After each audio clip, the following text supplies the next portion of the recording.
How you doing, Harry? I'm doing good, man.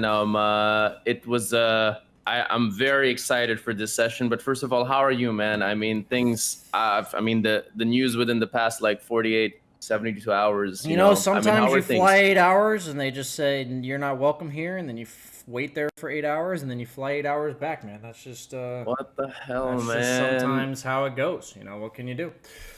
Yeah, it was. Are there any updates on that? Or still a little bit Fogged and I will still be casting the nice. event, at least like live. Like we're not going to be doing panels since the panels in the studio. And they're Yes, gonna see if there's some way to get us in, but for now that's kind of up in the air. So figure it out. dude. I'm really sorry about that, Yeah, man. I I just mean, did a quick lap. There's nothing wrong with yeah. doing a quick lap. Banana slam jam.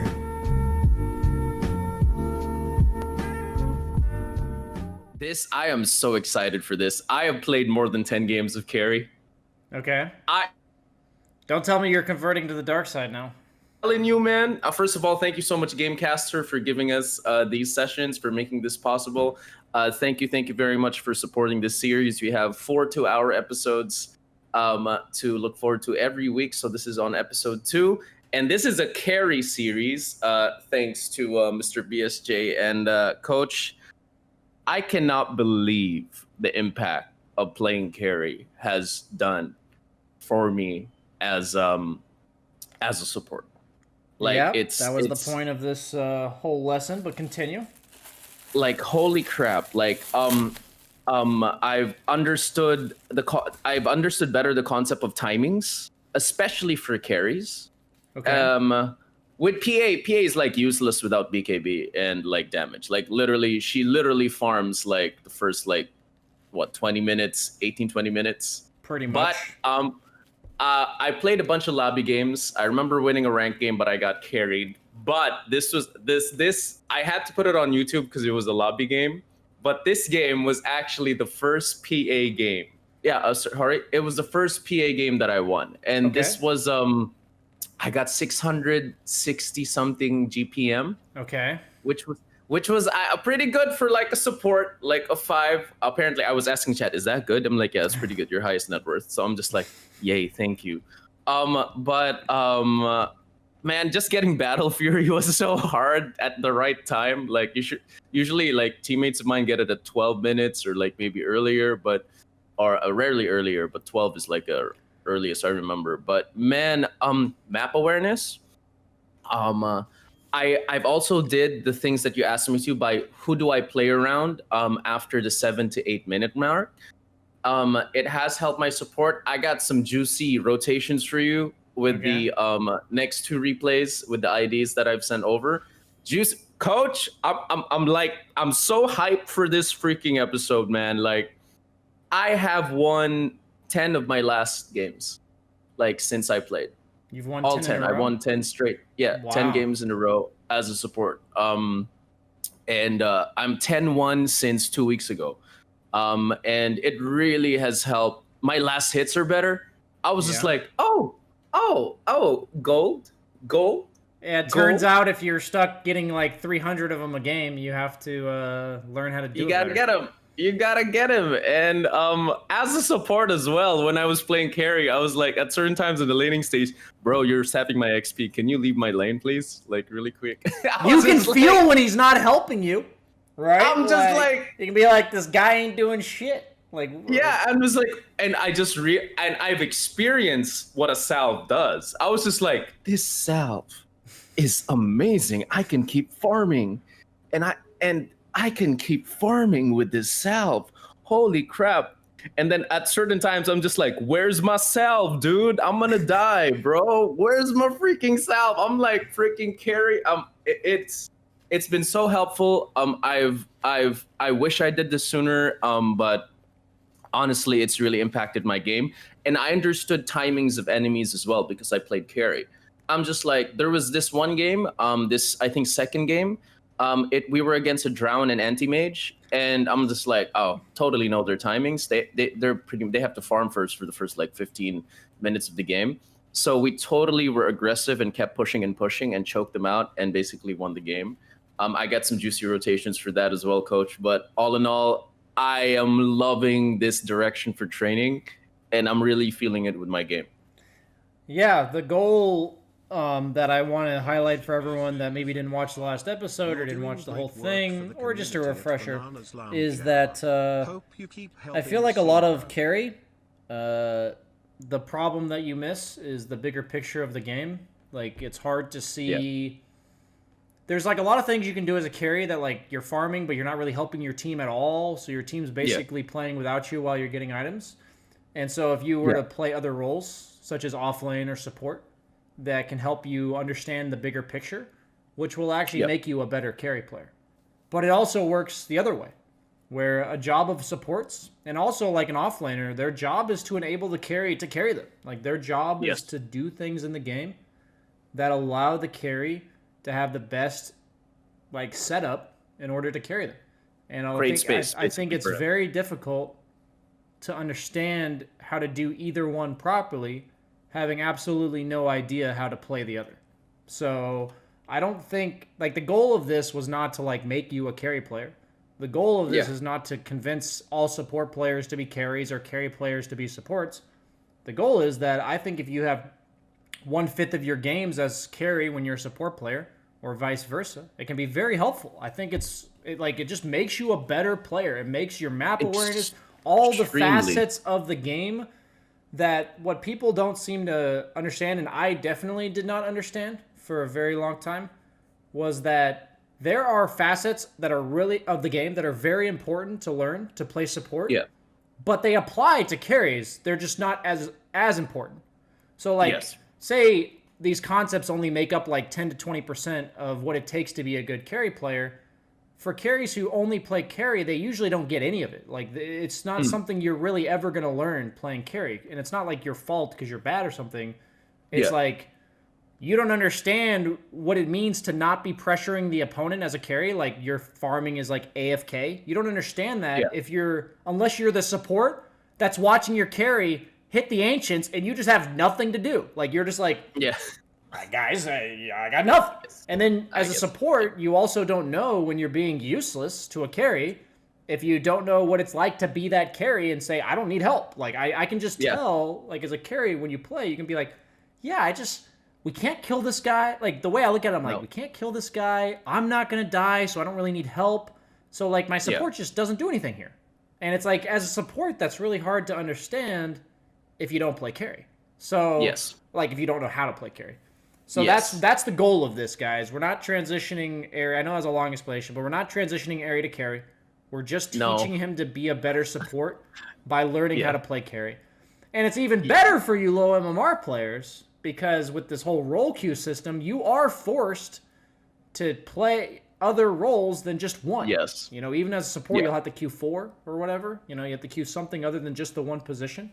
And so how about we make it so you guys don't just completely grief the game? You know, maybe you're not going to be the all-star carry or the all-star support, but at least you're not gonna. Dude, there's so many people, man. When you get them on a role that's not like their primary role, the game's fucking over, like, dude. The game is literally over. But coach, is it safe to say that because I played carry, it might be a little bit easier to play the other roles, or is it a totally different experience jumping into another role? I think the more roles you play, the easier it is to play more roles. But I do think you don't just guarantee to know how to play the other roles just because you can play carry in 5.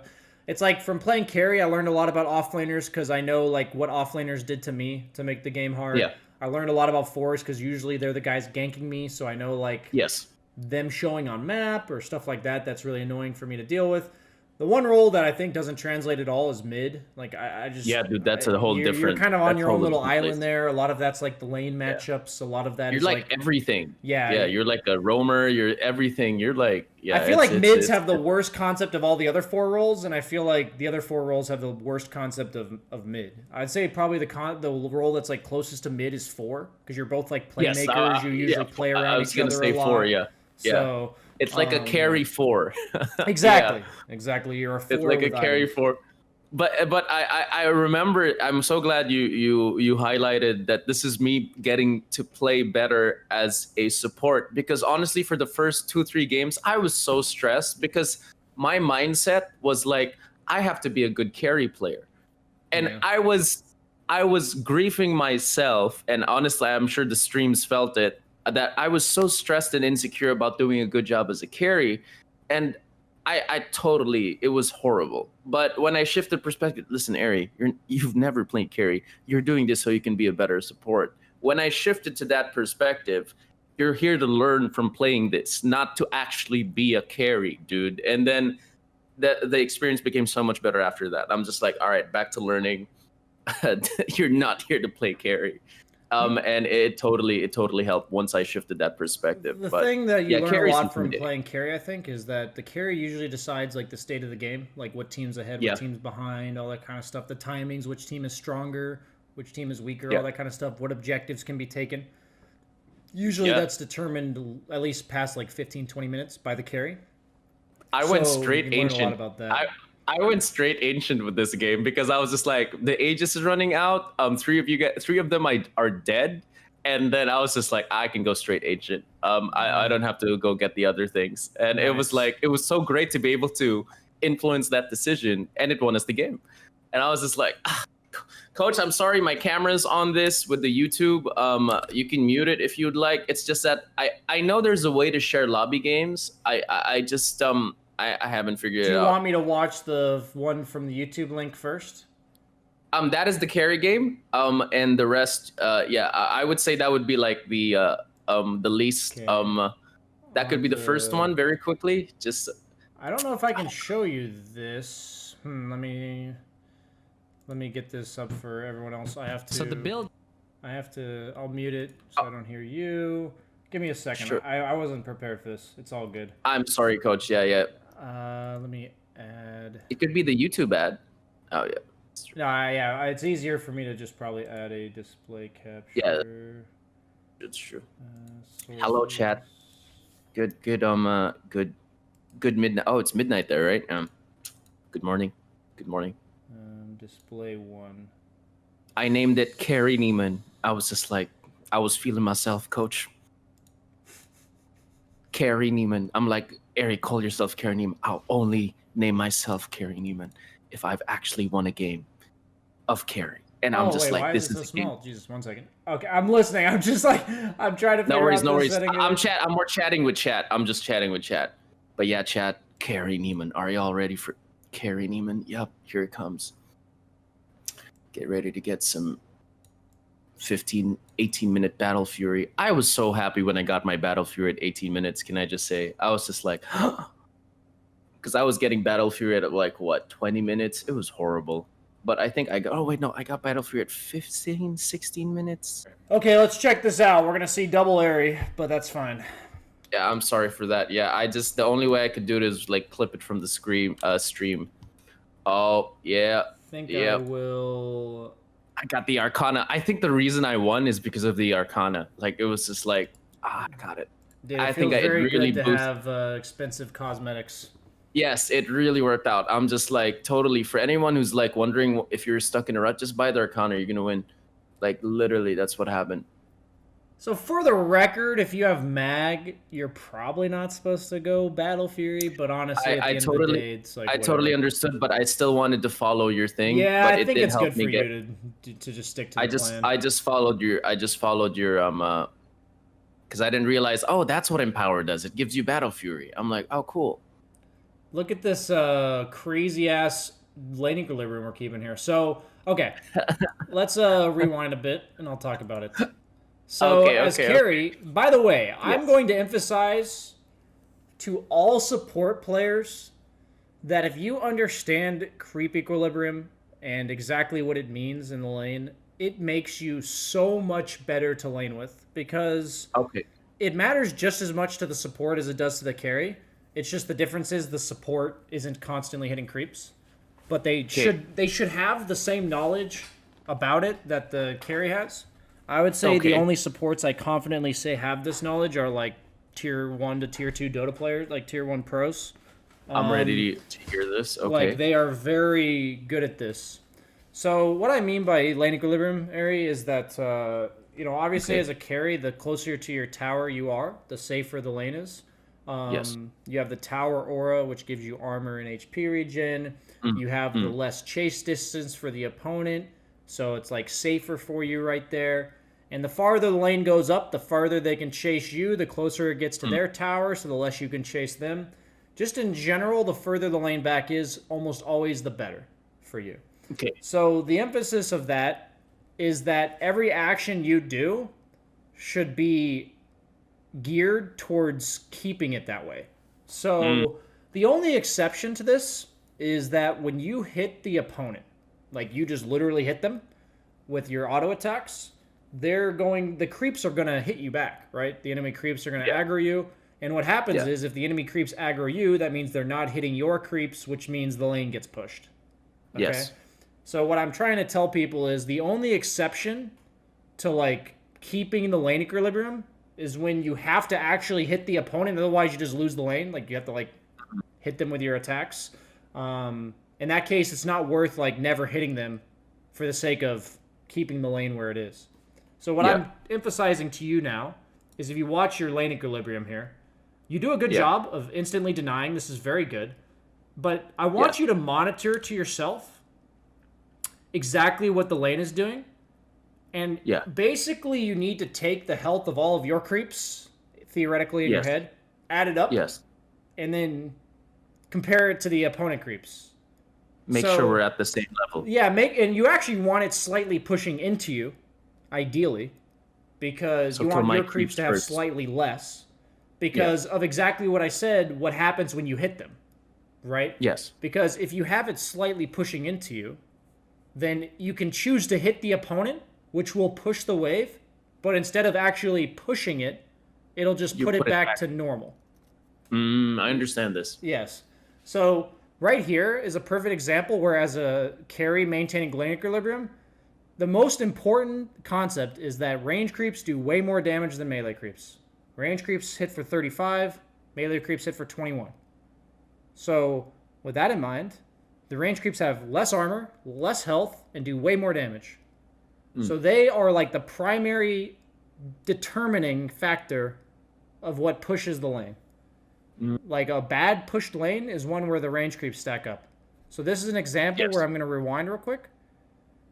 Oh, I could have killed my range first. So you're denying. This is actually really good right here, what you're doing. And then right here, instead of killing these two creeps, you're supposed to pull them to your range.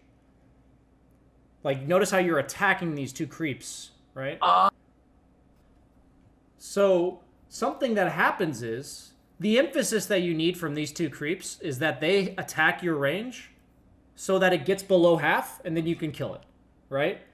So an example of why this is so important as support is say the offlaner's like right here and these two creeps are hitting your range. Sometimes a support will walk through here, attack the offlaner, and pull the creeps away from the range. And I'm like, dude, you're griefing my lane equilibrium. What are you doing?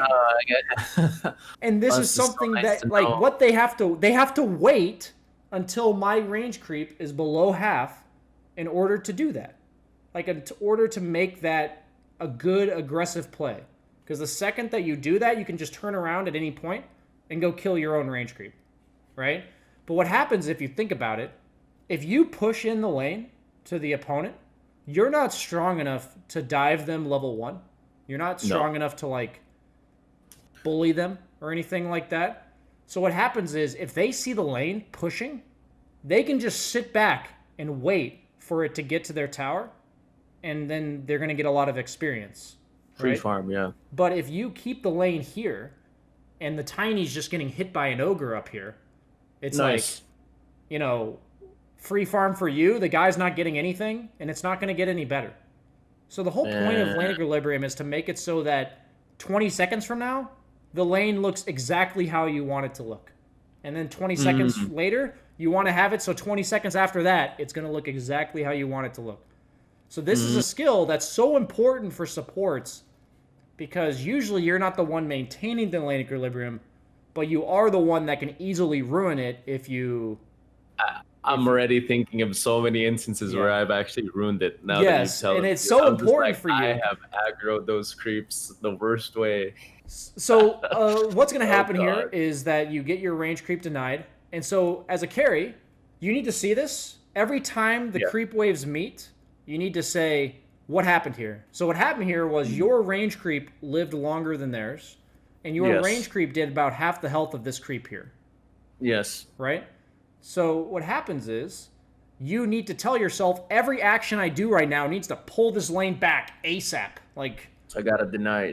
You gotta deny as soon as a creep hits half away. If I told you the primary way to, like, the primary factor in pushing a lane is the range creep, what can you do in order to pull the lane back?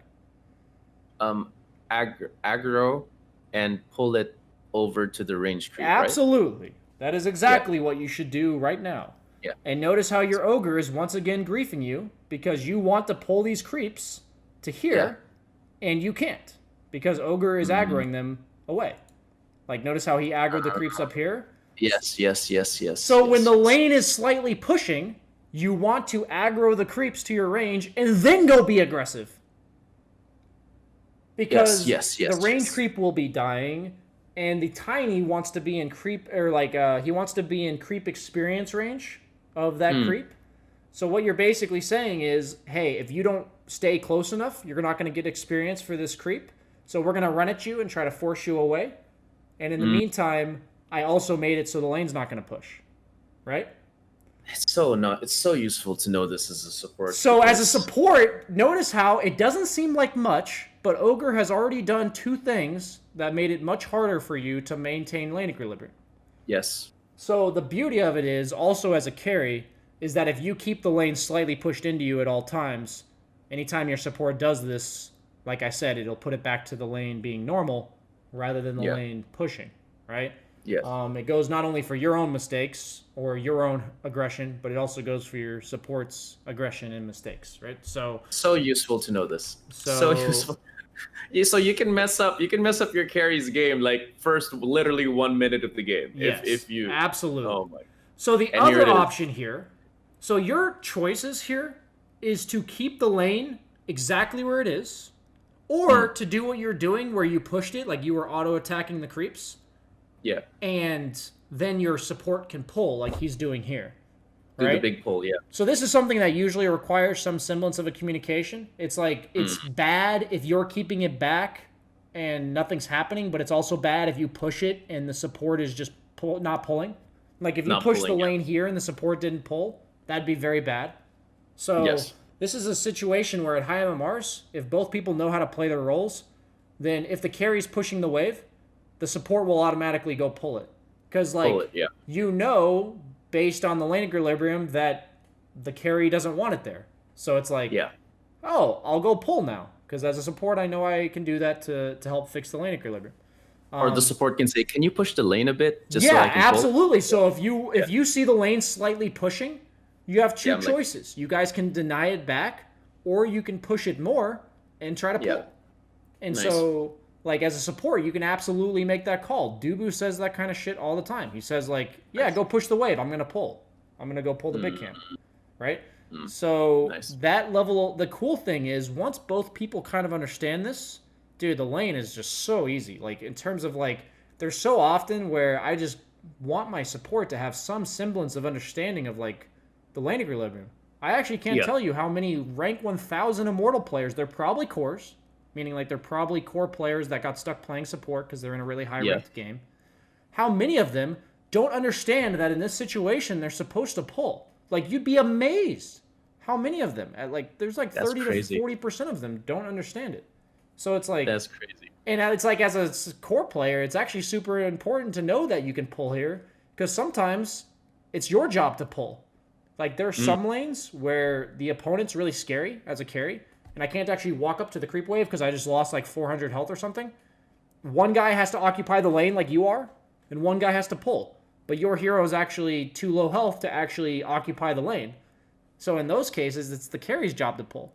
But if the carry doesn't know that he's supposed to pull there because he's never played support, then nothing happens.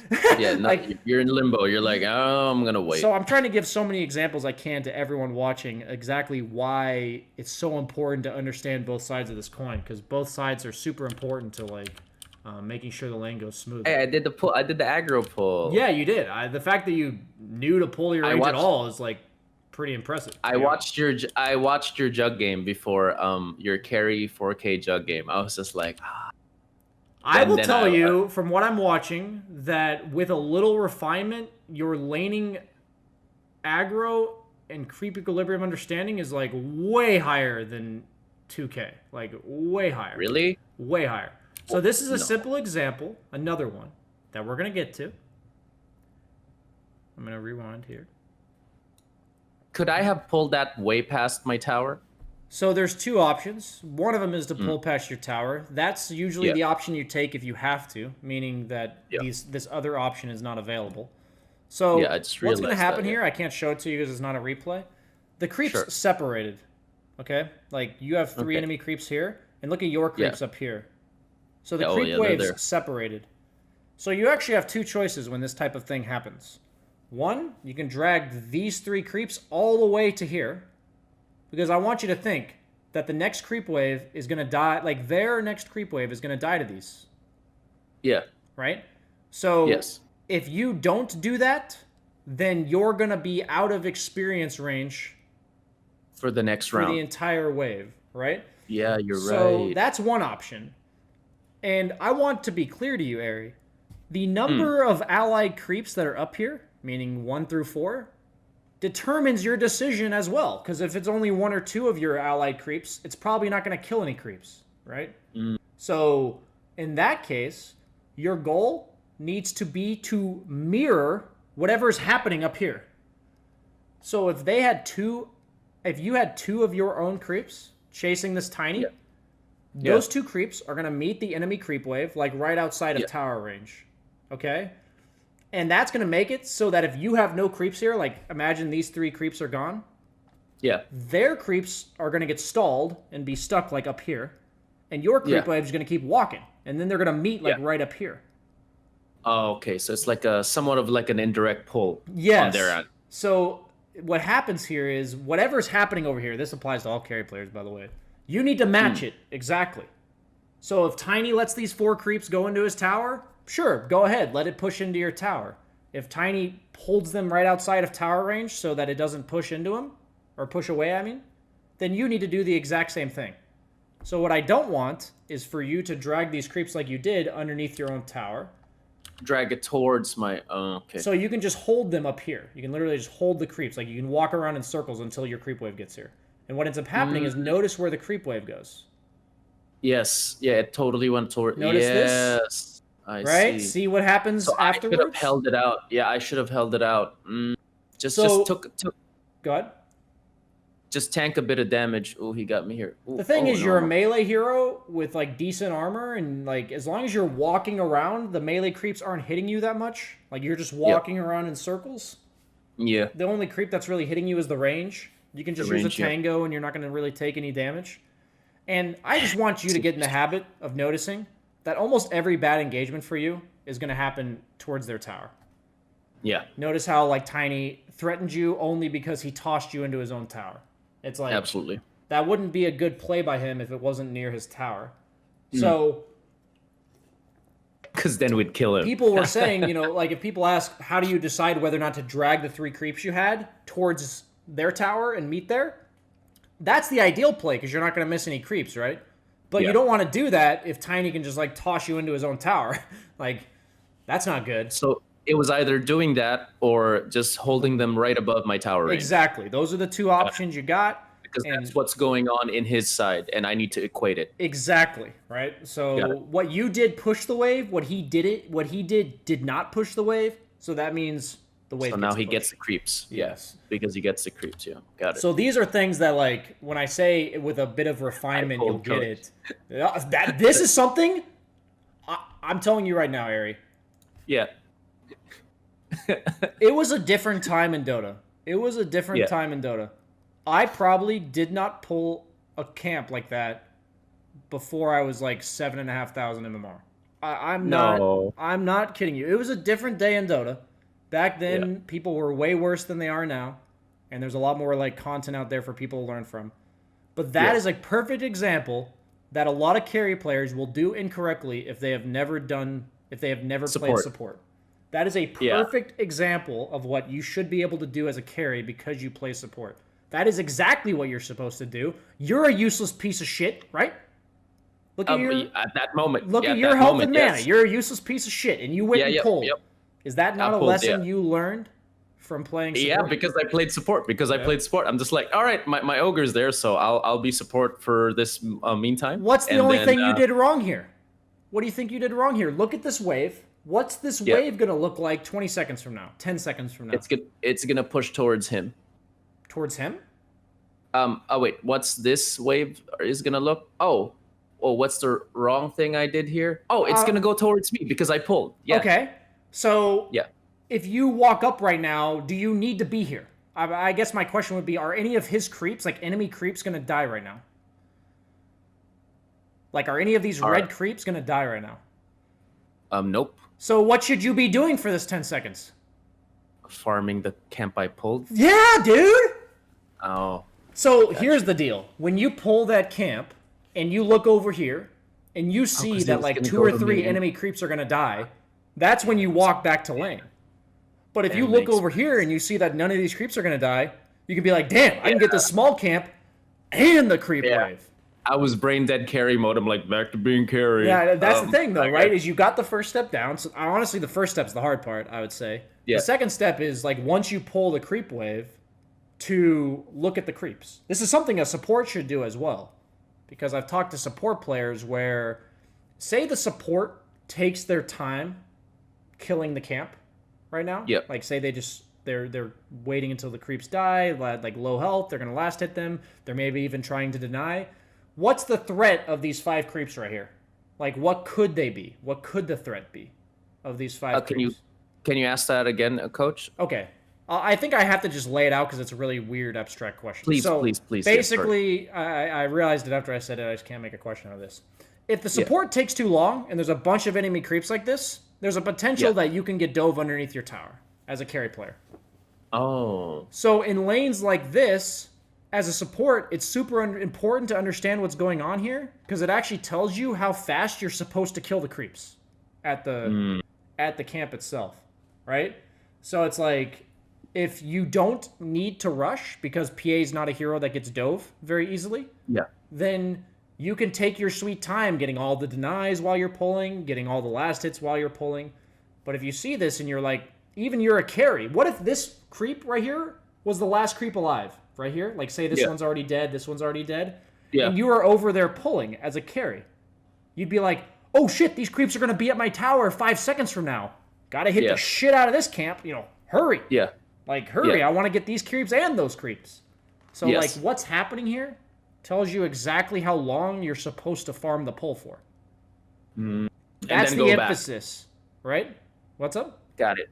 And then go back to my lane once they're closer to my tower. Once they're closer to your tower. And as a support, the only difference is you're not going back to the lane to farm it, but you are trying to set up the lane to be farmed by your carry, right? But the knowledge required to make the right decision stems from, like, the same stuff. So so this was a bad decision. This is 100% stuff that I don't expect you to know. And the problem these little things have done to you is just, look, you're 2v1, and Tiny's gotten a ton of solo experience, and you got bullied away from a couple creep waves, and you're level 3 and he's level 4, right? This is when I told Ogre to leave my lane a little bit just so that I can get a little bit more XP, I think. They're all there because I pulled the lane a while ago. Yep. The lane would be set up again to be good for you because you pulled. Yes. Yeah. So at this point, we got to pause. Oh, I can't fast forward because it's YouTube. I'm so sorry. Yeah, I'm sorry. Okay. So the lane's going to be pushing. I'm just so in the habit of, like, using the hotkeys to fast forward. No, I got you. Yeah, sorry. So you're already defensively creep aggroing, which is a good start. You're not doing it enough. Like, this is a stage where I'm like, I would be defensively creepy aggroing, like, over and over again. Like, I would just be. But sometimes it doesn't aggro. I was just like, there's a 3-second refresh aggro thing. Yes, there's a 3-second cooldown, and they aggro you for 2.3. Like, if you attack an opponent and you weren't within range of a creep to attack you, it's going to take 3 seconds before they'll ever consider attacking you again. So I had to be within range of those Yes. creeps to be This able is to the aggro. thing that you go into a private lobby and you type into your Yeah. console Dota display range 500. Yeah. Yeah. And you can see exactly how far 500 range is, because that's how far they're going to aggro you from. And then you can practice this. And as a support, what the beauty of it is there are times, this is shit only top tier support players do, but it's honestly not that hard. There are times where the carry needs the creeps to be further away from the tiny, for instance, but the carry's like 300 health. So if he were to walk up and drag the creeps away, he would die. Not a good idea. Right? So the support, can do it for him.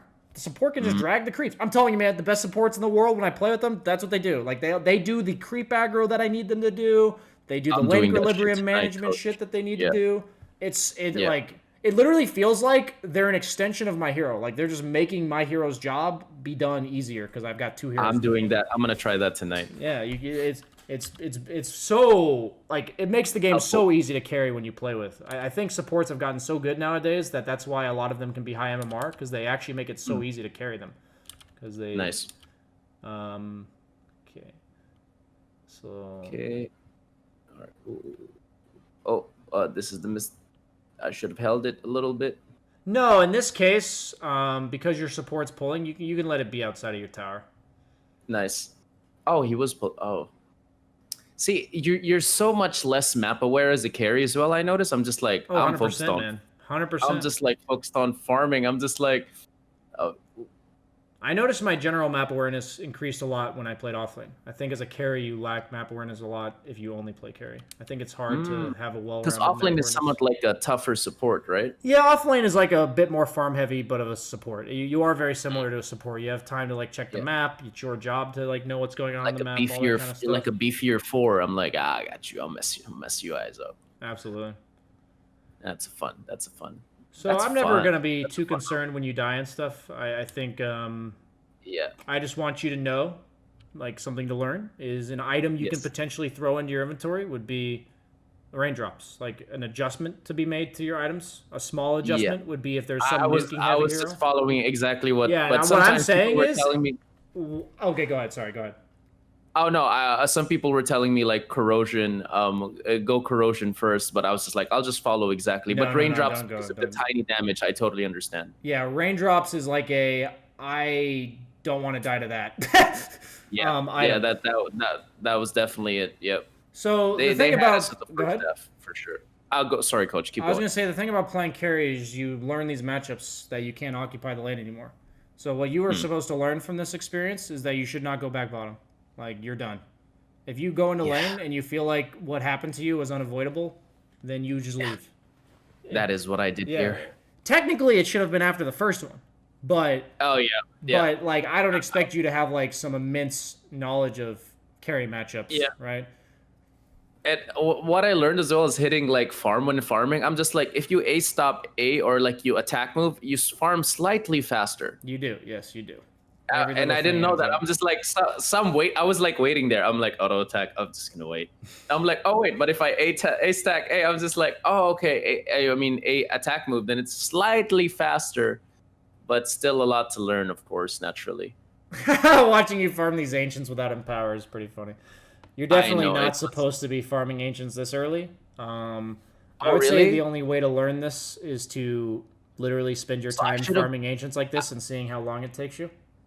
It took forever, coach. Yeah, and that's what I'm saying is like that's how you learn. You play carry and you're like, damn, I can't farm ancients yet. And then you get an idea of what every carry has like a different time in which they can farm ancients. Like with Sven, it's just level 6. Like all he needs is level 6 and he can farm ancients.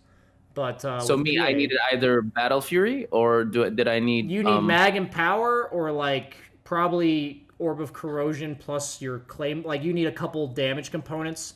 I would say on PA, I'm usually not farming ancients unless it's the only farm available. So I should have gotten every other camp except for that one. Yes. Like what I would do is I kill all the other camps. I kill any creep waves that are near me, and if there's anything left.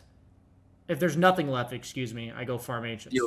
you'll hit some ancients. Yeah, because PA, if you noticed here, it was just really slow. Like, you're not killing the It was ancients very fast. super slow. Yeah. Every hero's I different, would've- man. You got to kind of get a feel for that. I've had stuff where, like, I'll play a hero I'm unfamiliar with, like an illusion hero like Yeah. Naga, and I'm like, damn, I can crush these ancients. And then that Yeah. that Thunderhide guy, he slams Yeah. now for like a bajillion Oh, damage. dude. And he just That kills idiot, all yeah. your he kills all your illusions. And I'm like, oh shit, I can't farm the ancients with this hero because this Thunderhide thing hurts. So I don't know if your chat talked to you about this, but I would say the next step for you, I don't know how much it matters since you're not going to main carry, but you need to tread switch. So like when you were hitting the ancients here, you're literally just missing 10 damage and 10 attack speed. But yeah, they did tell me, and I honestly just missed it. But yes, I'm supposed to be agi mode when taking ancients or stats. Whenever you're hitting creeps, you should almost always be on agi. If I want to survive, maybe go strength. Yes. Yeah, I would say for the time being, if you could make sure you're on int when you cast a spell and you're on agi when you're farming creeps, that's like tread switching level 1. Oh. You don't have to worry about strength at all for now. I would just say, whatever your primary attribute as a carry. Just blue and green? Just blue and green. Yeah, for the time being. Let's not learn to run before you learn to walk. Yeah, for sure. Something you can realize is when you had Empower, you would clear these ancients really fast, and without Super Empower, quickly. It took forever, right? So that's as a carry when, you said, give me that salve, support player. This is when you say to your mag, give me Empower, mag. You yell at your Empower, or you yell at your mag to give you Empower. I can't tell you how good it feels to play with a mag that knows when to empower me, and I don't have to ask him. Yeah. It's so annoying to have to ask as a carry for things that help you. Like, obviously, you're going to do it, and the lower MMR you are, probably the more likely it is that you'll have to communicate it. Yeah. But, like, at my level, dude, playing with a mag that just empowers you, like, without you having to tell them to do it, it's so, it's so game-changing. Like, it's so different. Unrecognizable. Oh, wow. So, in this case, you got Empower. So, you're stuck around Ancients. I'm not too concerned with... we're going to fast forward a bit.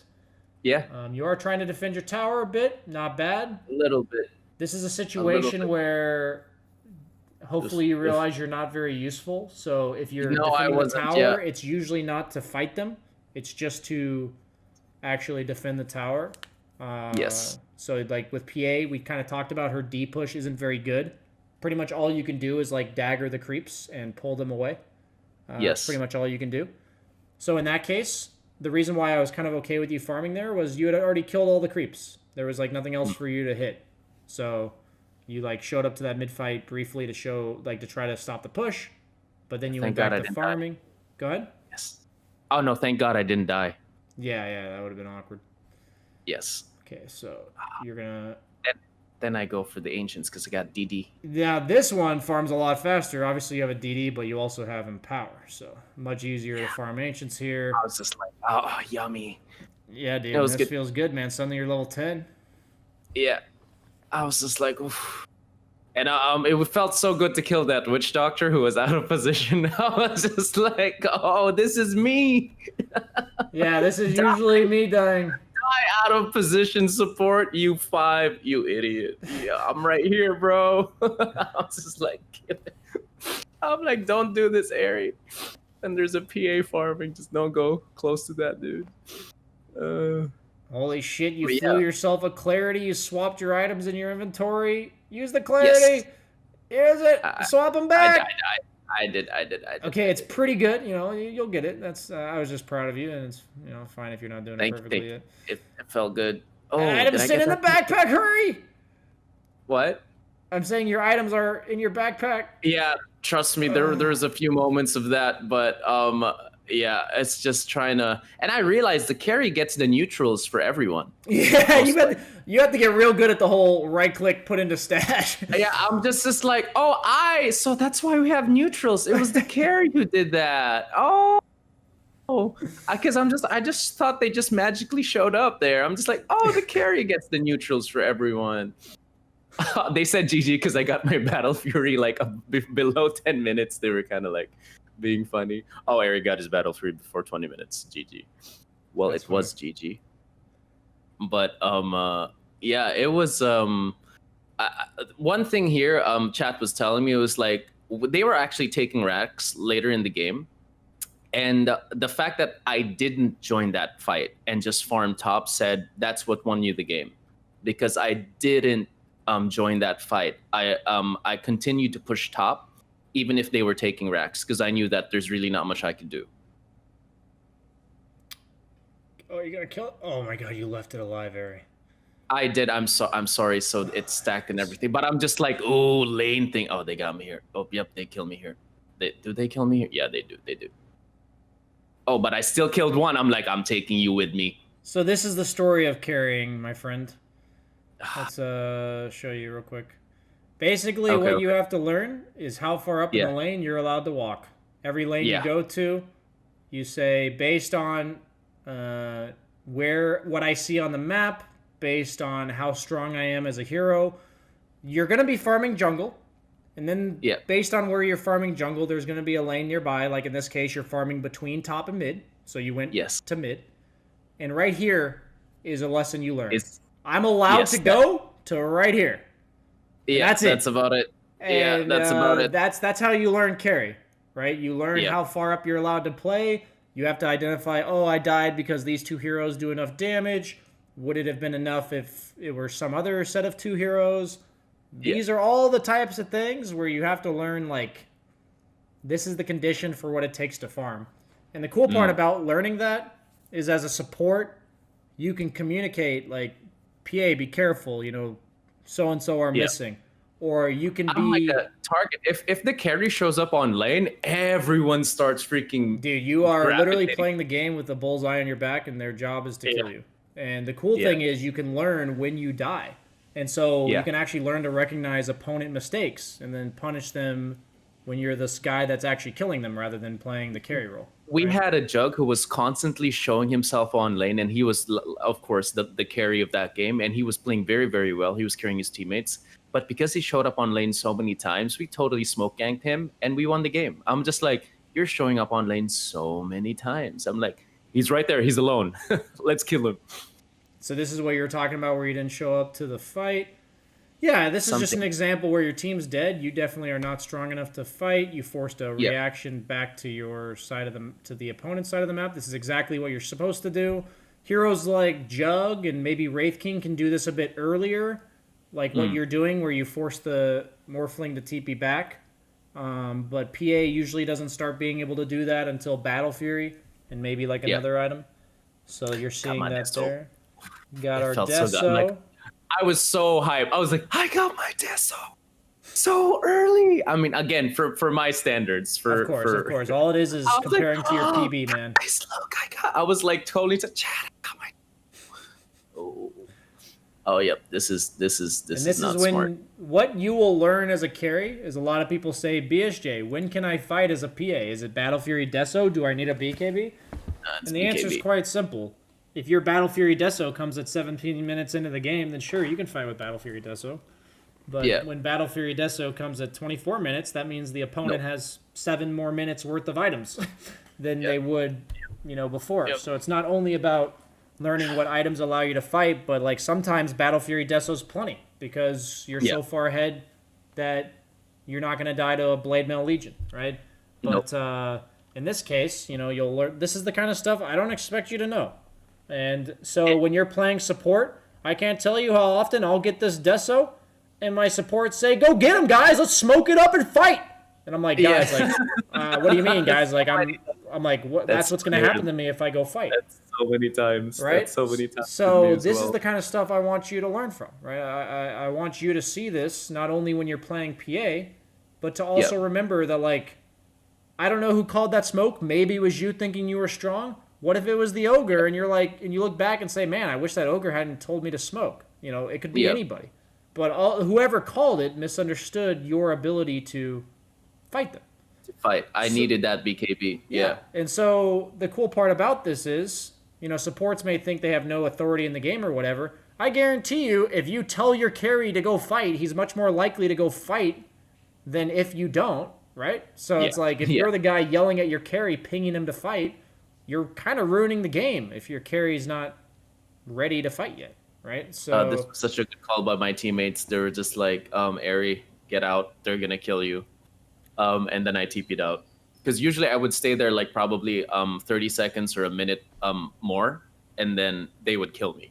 This is the lesson I learned with like the first 5 carry games. I would stay there and keep farming bottom, and then they're just like, this is when I listen. I'm like, get out, because they're gonna kill you. You showed up on lane. okay, so this is a lesson I taught other carry players.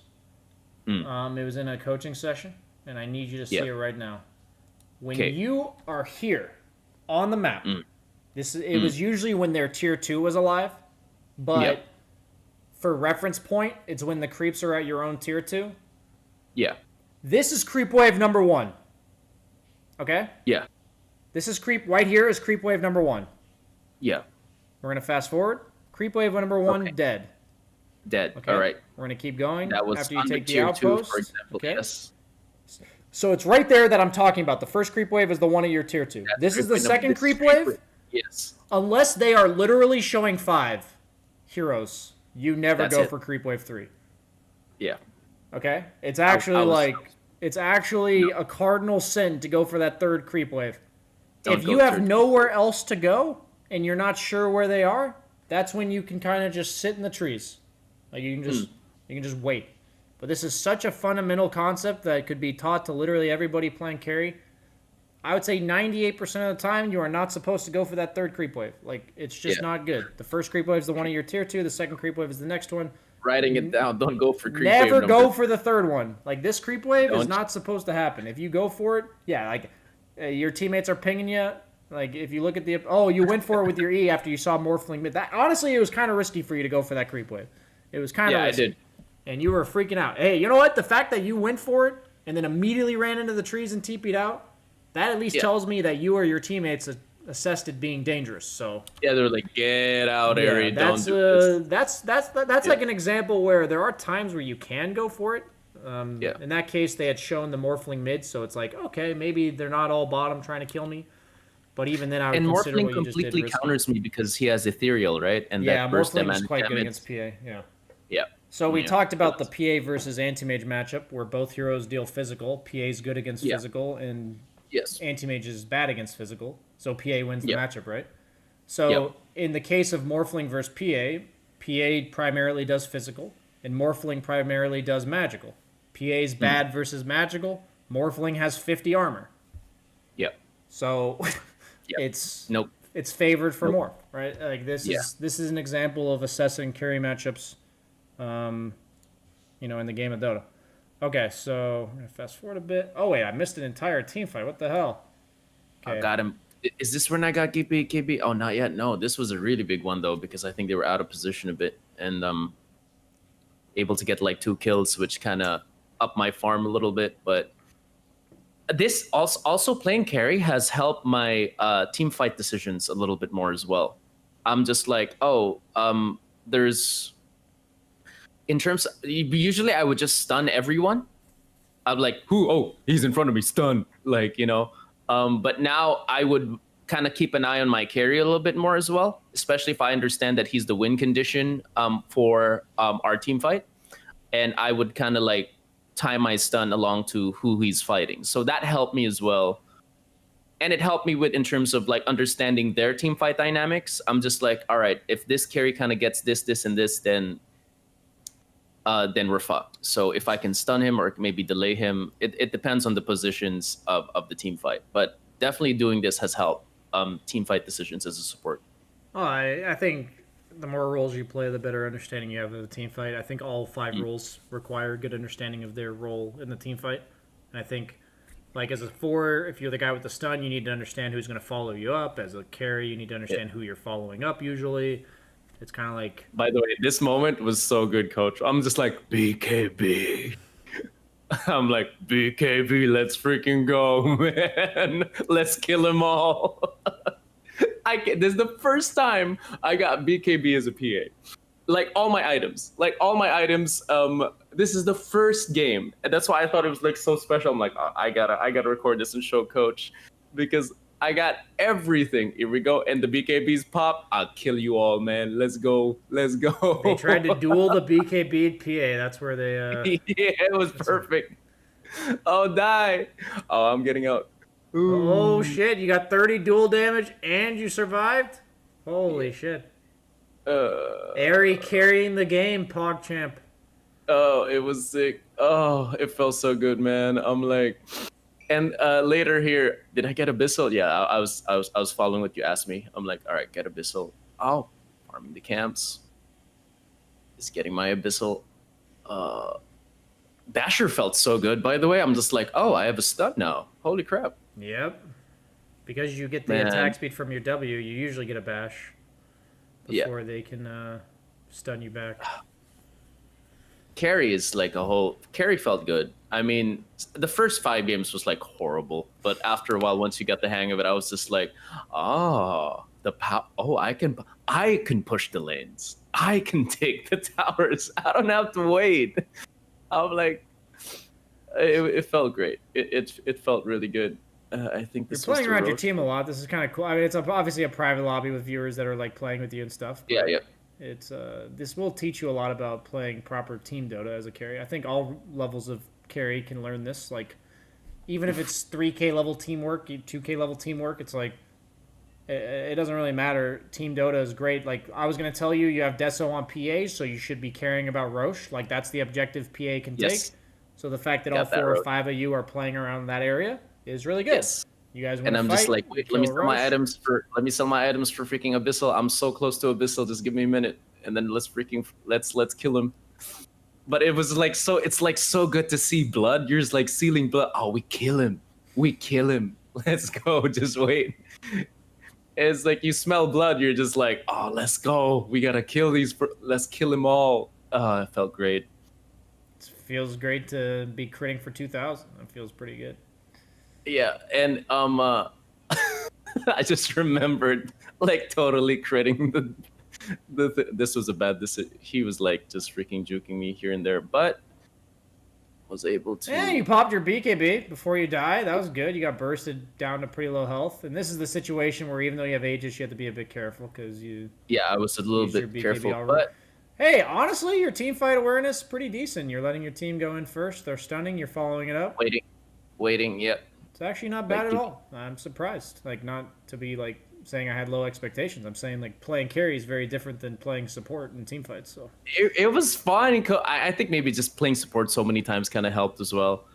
Oh, getting back. Oh, die. Yo, killing all of them. Oh, look at that crit. You did, Doctor. That witch doctor died so many times. Yeah, poor Witch Doctor. This is your retribution for all the times you were playing All Witch those Doctor freaking and death warrants. got I'm like, one-shotted die. for by a PA. Yeah, no. So the goal of this for me is for you to see. I'd say most of it you're gonna learn right now. I still want to stick to like the early game. I think we can continue to refine your laning stage a bit. Stuff that I could really only teach you from the carry's perspective. Yes. I assume all of your ranked games that you went 10-1 or like 10-0 in a row, those were all support games, right? It's all support games. Yeah.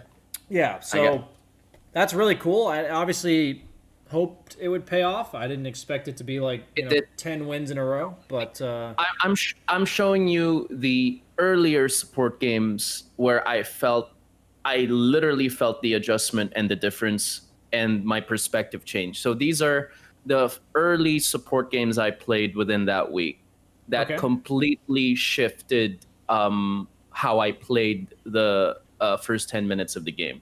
awesome. So I think this, like, we'll wrap up the carry play here. Yes. Just to we'll do it at the end. Yeah, we'll do it at the end. Yeah. So, but to remind everyone watching, this whole point of this is to not teach him how to be a better carry. It's to teach him how to be a better support by learning how to play carry. So Yes. that's the end goal here. We're never going to expect Ari to be some all-star carry player.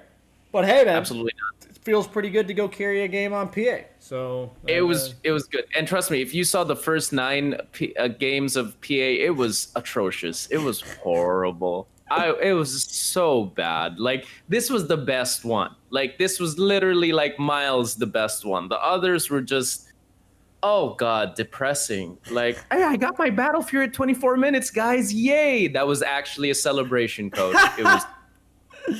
I mean, horrible. the funny part about this one was you went Ancient at like 6 minutes into the game, and you were not. Yeah. The only reason it ended up working out, to be honest with you, Ari, is that you had a Magnus.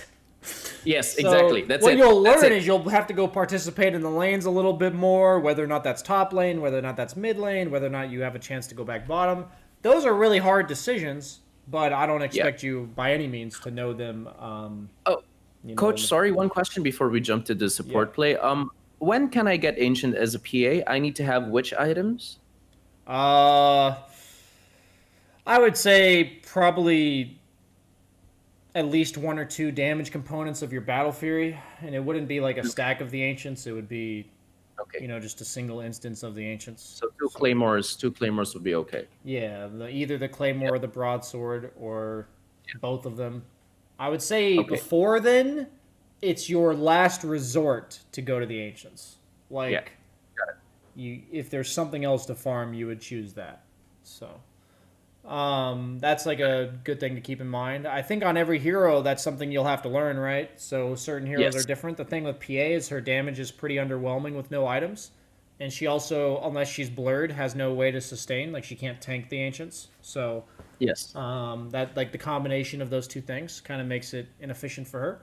Every hero has potential issues. They don't farm it fast enough. They can't sustain through it. Whatever. A lot of different issues you can run into there. I do think this is a good midway point to quickly talk about the people that are helping make this happen.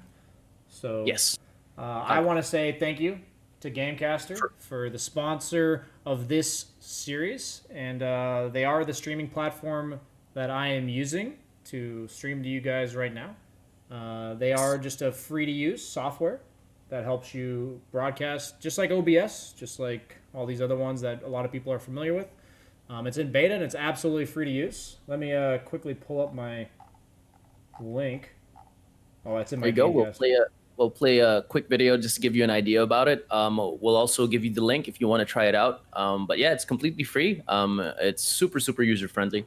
If you want to try it out, thank you. And again, thank you, Gamecaster, for giving us these 4 episodes and supporting this series, and for making it possible to play carry and kill everyone. Thank you.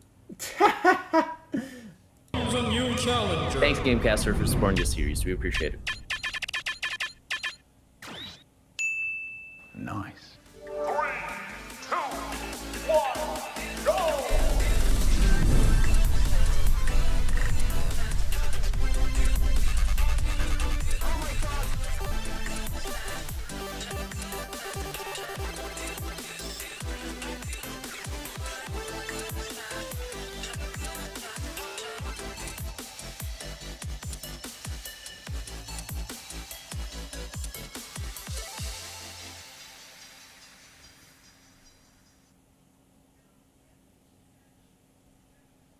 Very cool. Yeah, they've been great to work with, and I just remind people every week, and I have no shame in admitting it, that if I'm able to figure out the software, anyone can figure it out. I'm It's super easy. Technologically necessarily, very savvy. So Yeah. we'll say that in the nicest way to myself, because you gotta be realistic with yourself, Ari, but you don't want to be like. You did it though. You did it, man. did. It's there. You did it, bro. Like, you did it, man. I absolutely, I'm proud of myself. And I'm more so proud of Gamecaster for making it possible. Because all it took was 10 to 15 minutes of a little one-on-one help that I shout out to needed. Kenji for helping us out, man. Thank you. Yeah, it's really cool. It basically works the same way as a lot of all the other ones, with a couple extra features that just make it a bit easier to work with setting up the whole thing. It's really nice to be able to go from like the YouTube ad to this. I thought that was really nice. So just giving my little shout out, because that's the kind of stuff I appreciate. I think the ease of use is definitely something that can gain or definitely be improved upon by streaming software. So I really do appreciate Gamecaster for that. But okay, so back to Here are the results. Here are the Of results. this training series. So yes, we've already mentioned it, but a little bit of drum roll. Airy went 10 wins in a row. Am I right about that? Yes. 10 wins in a row on support. 10-1. Well, just to be completely 10-1. I'm 10-1 since since I felt the effects. I lost once, but I think it was practically Okay, I don't expect you to even win. I expect you. My hope is that you'd win like 60%. That's like the way I. Oh, dude, plan we're up to... there, man. You can check out the stat sheet, man. I'm up there, dude. Like I'm seeing green. So this one was the Jakir. Yeah, okay. This one had that juicy rotation.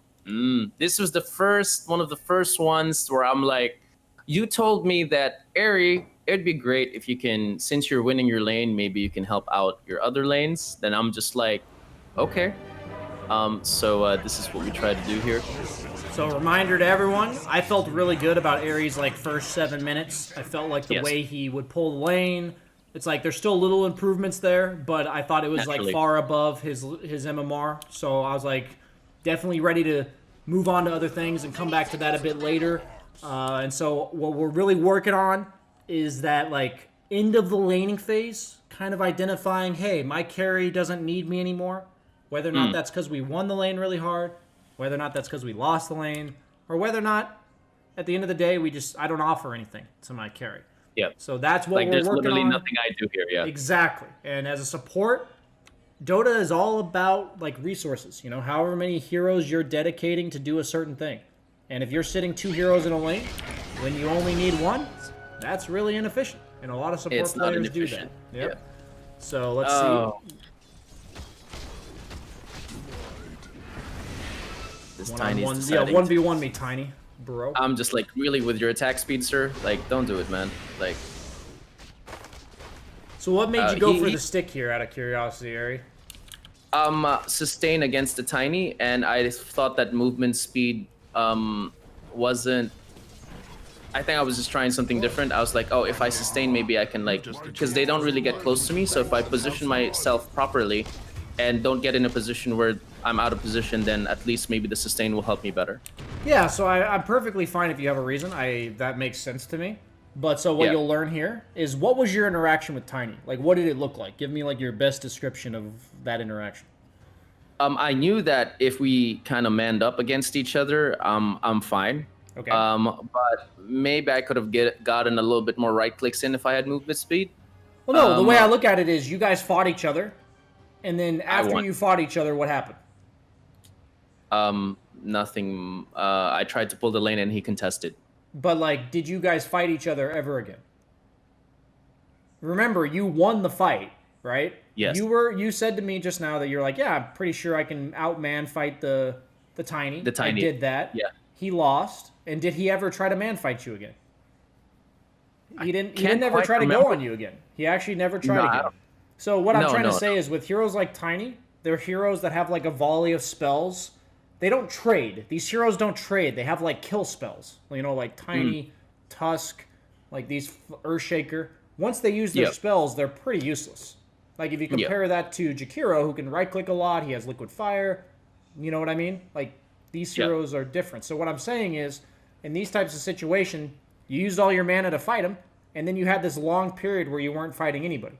What item makes sense there? What? You used all your mana to fight him, and then you didn't fight him again for a long time. What's the item that would make sense there? And I didn't fight him again for the long time. I would say, since there's not much to do, probably Windlace to move around and do other things. You're thinking big items. I just want you to have clarities. Oh, fuck. Think about it, right? It's an item where you use all your mana and then you don't interact with the guy, right? You just clear it up. So, like, that's an example where in your starting items, I would want you to have 1 or 2 clarities. And then after that, if there's nothing else for you to buy, then you can, like, save up for that initial stick or Windlace or whatever. My biggest emphasis is, you saw this interaction, you did what you did. I just wanted you to reload and come back full mana. And clarities are obviously way more efficient than mangoes if you get the full duration of the clarity.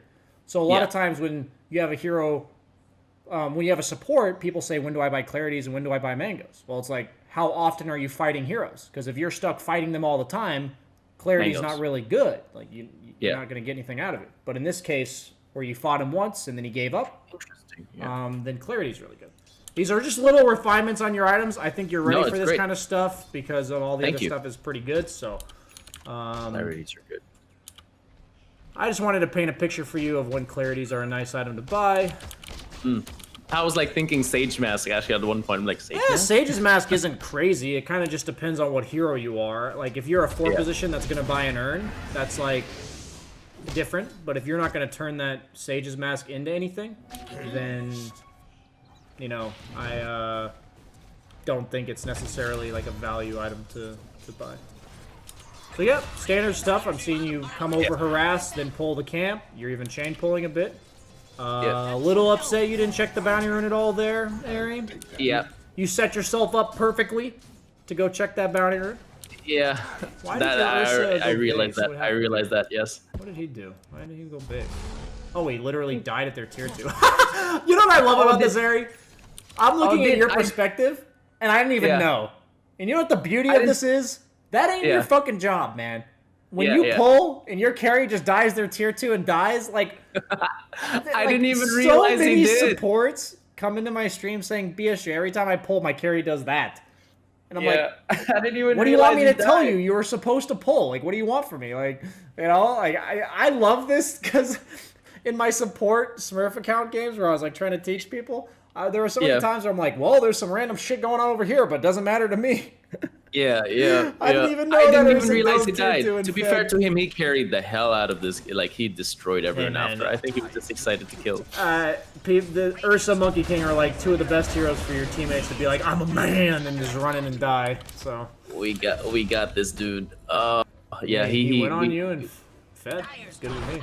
Yep, it was great. And look at this. Wait. Oh, look at this, coach. This is it. This is it. You Pull the pull lane. for him and you walk away. What are you gonna do with it, Ari? You got a ward. Oh, You're walking just wait. towards mid. You're gonna just wait. salve. I'm salving my boy. Oh my Just wait. god. Just wait, coach. Just wait. Let me go behind him really quick. Let me get this. Oh. Brings a tear to my eye, Ari. That was coach. Ari 2 weeks ago would have never done that. No. Would have never done that. You just killed There's their the- mid laner, man, and you're giving like how much damage on this mid tower, right? Remember in your game last time, what happened was you were able to potentially help the mid laner, and he was struggling, right? And this time around, I mean, he's gonna do some crazy shit and die, but this time around, you got a kill for him, and this time, and if you die here for the sake of your carry. No, but he gets this. He gets this. Dude, there you go. Yo. You know what? This looks like some I'll high take that. impact, man. This looks like some high impact. I'll take it. I was like, coach, that's juicy rotation number 1. Dude, that's a lot harder to come to the conclusion to do correctly than people give credit for. That's hard. Oh my god, the CSing area. The CSing. Yeah.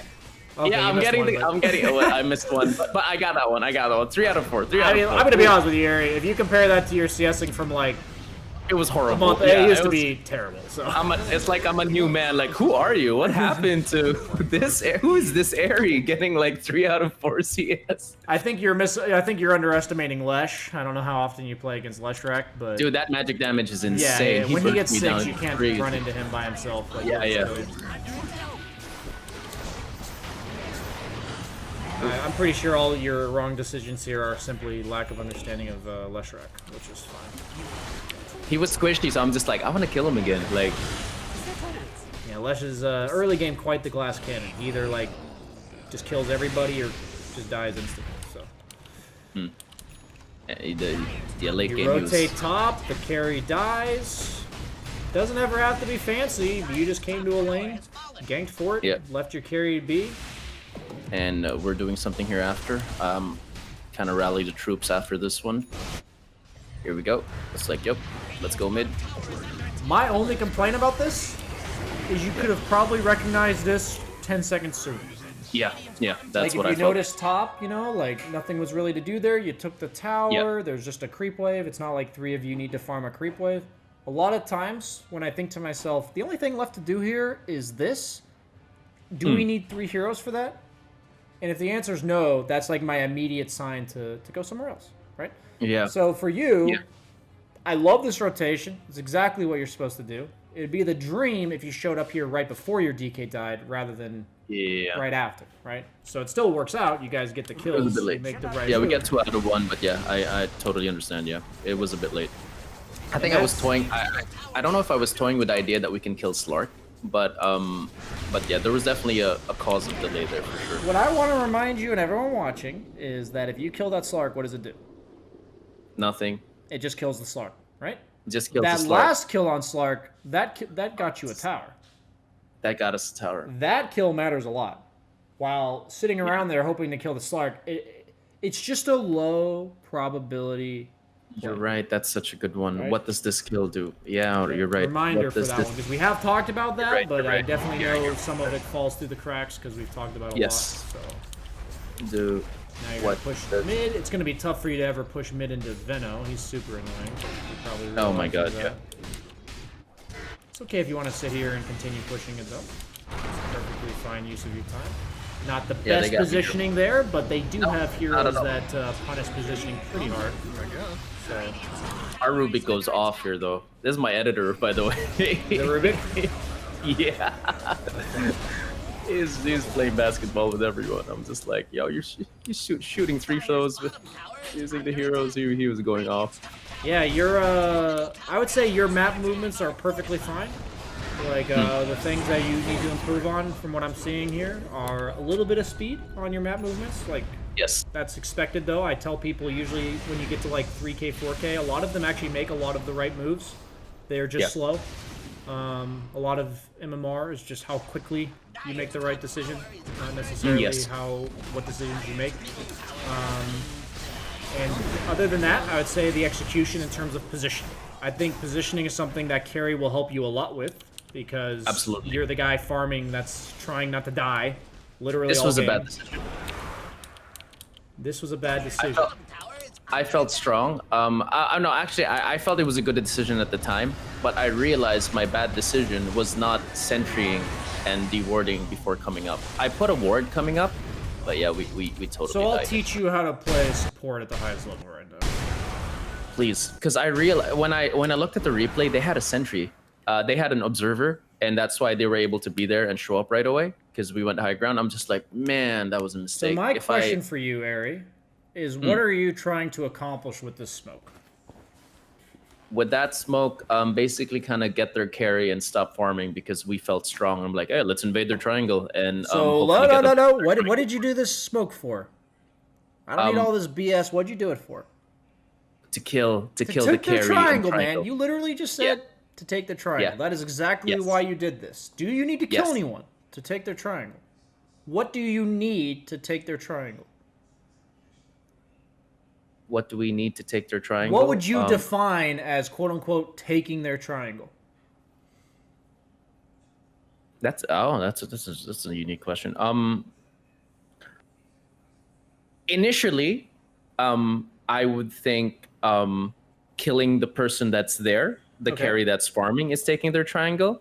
But now that you asked it to me, I would say, 1, taking their ancient stacks is taking their triangle, and 2, putting vision there would be taking their triangle. Yeah, it's vision control, and they're not farming it. That's what it means to take their triangle. Yeah. It means to take their triangle is they're not farming it. Like, in the combination of vision control and the fact that you guys can farm, it's even better if you can farm it, but it's mainly that they're not farming it. It makes it even better if you can farm it, because the swing is like twice as much, right? Yeah. So the emphasis here is, when you're smoking into their triangle, why are you smoked? Like, instead of just walking in, why are you smoked? Like, why have I talked about smoking the triangle instead of just walking? Why is it usually better here to smoke? Because usually they have detection in the triangle. Either they have it, and also to hopefully get the carries farming there by surprise and kill them. Okay, but you're surprising them because they have wards there, right? Yes. So with that in mind, every time you ward this type of smoke into their triangle, you have to sentry it.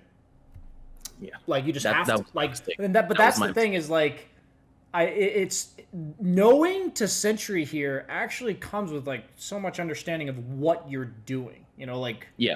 Because a lot of people will say, we came here to kill somebody. I would say, if you smoke here and you plant a ward, you de-ward their shit, and you have a ward on the high ground, and you guys stand there farming their creeps, that's like really good. The reason why this ends up not working out is because they still have ward control of this area, and you end up actually going past like the ward you initially planted. This first ward you placed this is where we control. And you guys just went a little bit too deep here. You're like trying to wrap on their tier 1, their tier 2 shit over here. Is this the triangle? You know? Like, nope. No, nope. like, nope. This is really this is a perfect example of you guys just trying to do too much. If you guys had just planted a ward on the high ground, sentryed it, farmed out their ancients, this would have been great. Like, this is, like, I don't think this idea is at all wrong. And you can learn a lot from this, like, because exactly how you execute an aggressive move like this is really important. Like, just like I told you on PA, how far up you're allowed to play in the lane before you die to that tiny. In this case, how far into the triangle are you allowed to go? You know, that's actually very important to know, and you can only really know it by doing it, and then it works or it doesn't. And it shows the motivation just by what I did there. I just realized that the motivation was to kill someone and not to actually take your triangle. You were not content with walking up that high ground and just controlling it. Yeah. You noticed that, right? Yeah. That's I saw it. That's what I think what you're saying, and I want to make sure that all of the viewers understand that so many times when we overextend, when we overplay our heroes, when we try to fight them when we don't need to, it's because we don't really understand why we're doing it. Like, we're just like... I just realized my reason for taking it, my true reason was to kill someone, and that's why we overextended, and not to actually take the triangle and understand what it means to take their triangle. Oh, absolutely. And I'm telling you as a carry that if I'm really weak, it's super important that I understand I'm not really expecting to get much out of the game other than creeps right now. Like, I'm not expecting. I can't have, like, high impact. I'm not expecting to have high impact. So many times, if you're weak as a carry and you try to, quote-unquote, have high impact, what do you think happens? Yeah. You just die. We die, You just die. You're like, I need to help my team fight them. And then you show up to the fight with, you know, Battle Fury, and then you just die. And it's like, well... That's basically what my entire Quakefa series is him saying, like, your team's taking really bad fights, and for whatever reason, you're trying to help. You know, he's like, you're not capable of helping. Like, why are you helping? Like, why are you trying to help? Who cares what your team is doing? He's like, this entire game, I know during this time, you're not strong enough to help them. Why are you, like, it doesn't matter what they do, right? Like, if they choose to fight, if they choose not to fight, all it took was me understanding to myself, am I ready to fight? Would I fight? Where do I want to fight? It's like as a support, when you start to understand these carries, timings and stuff, you can start to make this smoke call to the triangle even more accurately. You can make it like exactly how you play it even better. But that just comes with time. But like the fact that you're doing it is really good. But I'm glad that we spoke about it. And what is this? This is party. This is party. Okay, but continue. What were you gonna say? I just want to make sure I. No, but I'm glad that you, because of your questioning, it got me to reassess my reasons of going to the triangle, and that's gonna be something I'm more aware of, decision-wise. Like what really is taking the triangle, and what is you just trying to get a kill, and I'm just like. Don't get carried away with those kills, Ari. Yeah. If I really understood what it meant to take the triangle after this, then what I should have done is the moment it went high ground, I sentryed and then put some observer and just took ancient camps. That's it. And then left if there was nothing there. The goal is that you ward, you take their camps, and you try to protect your ward as long as possible. Like, and that's all up to your judgment of like how inefficient or efficient it is to control that area. And I would have never done this. Farm the camps. I would have never done this, coach. This you is like walked up carry. to the creep wave, pushed it, didn't have anything to do. Farmed the creeps. Yeah. Farmed Only thing I have a problem with there is that you were late to the rune. Like, you did all the right things, and you had all the time in the world to walk up to that rune at 20 minutes, and you were just a bit slow. You were walking to it, though. But that's all it takes is just being a bit slow. faster. Yep. Yeah, it's a little bit faster, for sure. But yeah, this is where things snowball pretty quickly. And yeah, this is a squash. Top mid. Eventually something's going to happen.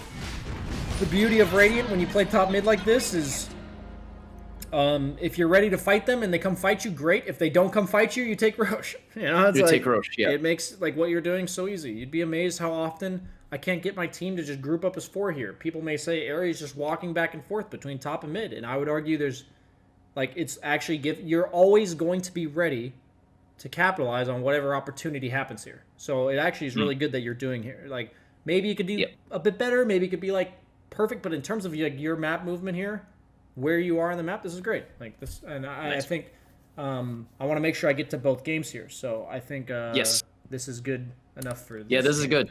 Yeah, we destroy.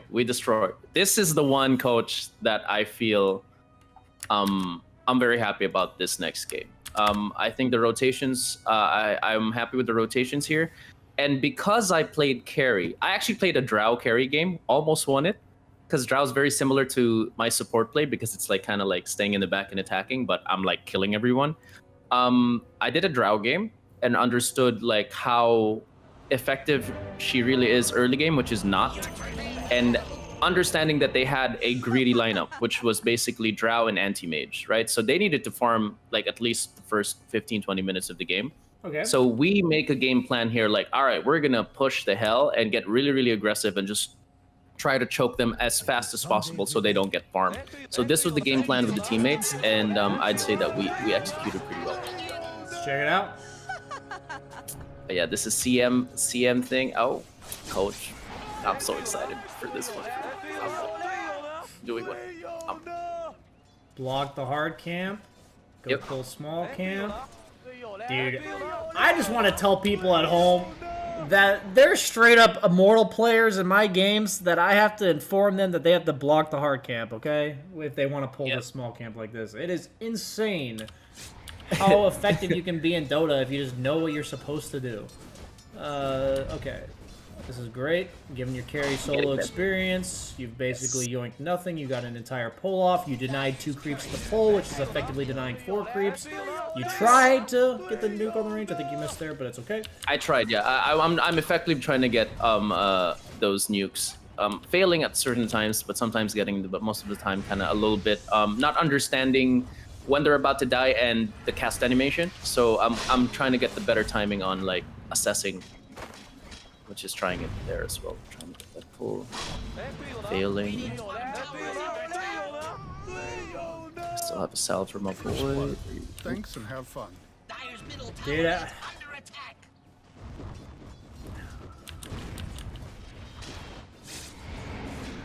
Back and forth, he's okay. Okay. I think my only complaint is that you didn't put a point in your W. I think you could have potentially killed this Pango if you got a point in your W. I totally agree. Yeah, that's what I'm understanding as well. Understanding that we have kill potential and like, oh, maybe I should just get all my skills for now. Coach? I just want to say real quick, guys, that for people watching, that's like, I would be content if you supported me like that. I'm not... Really? I am not trolling you right now. Like, that was just like... Other than the one missed nuke on the range creep, you were constantly threatening pulls. Every time the small camp was there, you pulled it. You were actually checking the wave. Like you were, I saw you checking to see what was happening to your Spectre. You saw she was fine, and you kept farming the pull. Yes. Like, I would actually be content with you supporting me like that. And I just think this is proof. Like it's so crazy to me that your first 7 minutes is this good. Like your first 6 or 7 minutes is this good because. Like, this is just eons above what I would expect out of my supports in terms of just fundamentals. It is crazy to me. Like, I really never knew for sure, and I'm not saying this just, like, to make myself feel better because I'm, like, coaching you or whatever, but, like, of course. I just can't believe, like, this almost makes me be even more angry with my support players in my bracket that somebody that's 2K can do this. Like, this is crazy. Like, that's actually, like... What? What is it? 1.6K. Oh, I figured you might be closer to 2K because you won so many games, but... I'm 1,600. No, I had a loss streak, but I'm at 1,640 right now. Well, I'm expecting 2K soon if you support the lane like that. For sure, for sure, like, all I see is a level 5 Spectre, and I see a level 4, not even and a half Pango. Or, wait, why did I click Anti-Mage? Not even level 4.5 Pango. That's what I see here. That's what I see here. Like, guys, I've watched Ares games now. It's always this way. Like, it's always his... Like, the last game, the only reason that his Ursa was under-leveled to the Mars is because he dove tier 2 and died to the Mars. Like, you know, none of that was on Ares. So I just think... So now we got the rotation of mid. A little bit awkward that you don't have your W yet. But you do have a catapult in your checking room. You're securing it for your Lena, who just doesn't want it. Lena a bit weird there. He just... I'm just like... And then I'm going back. But we got that Drow kill. All I want to say is you came and nuked the Drow. He ended up dying. You guys probably going to take in the tower. Why didn't you take the tower? I was really low. But I'm asking, like, why wasn't the tower taken? I honestly didn't think about it. I didn't think that we could have Lena literally just walked and farmed a small camp. Oh, that's why? So all I'm saying is the reason the tower wasn't taken is because your mid just has absolutely no clue that he's supposed to take that tower. When I played support in the 1K bracket, I think it was the CM game, I wanted to take the tower and my DK had his ultimate available and he just didn't use it. And I remember it's like, oh, this DK has gives no shits about towers. I'm like, I and... guess this DK doesn't want this tower. And I did exactly similar to what you just did, where you're like, okay, walk away. In my case, I think I nuked out the creep wave a couple times because I was higher health than you are here. But like in this case, like you ganked mid, you helped get a kill. A lot of times you'd be amazed that it doesn't take much from a support to make a kill happen. Like I did realize that. Just a casual nuke. Just a casual nuke on the Drow made your mid laner kill him. So people may say like, oh, it didn't look like Ari did much there. There's so many times, there's a lot of matchups where a little nuke, a little stun from a support will be plenty to get the kill. So that rotation right there, it's day and night, Ari. Like compared to before, like you were never leaving your lane. Guys, he was straight up glued to his lane for like 9 or 10 minutes. And I said the problem with his game is that his first 7 minutes is perfect. But he continues to play the game like he does in the first 7 minutes for an extra 3 or 4 minutes. So we got more to show you here, Coach. I got more to show you here. There's a few more rotations here, yeah. I'm fucking ready, man. Yeah.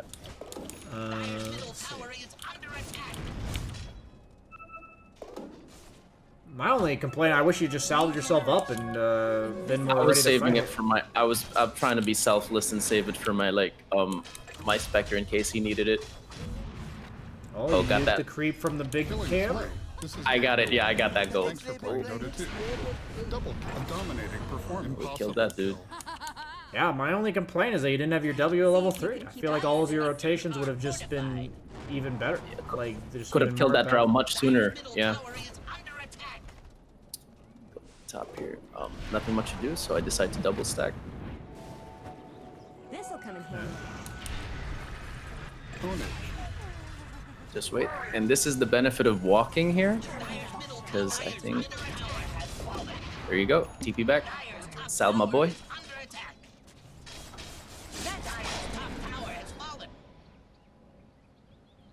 Yeah, TPing back.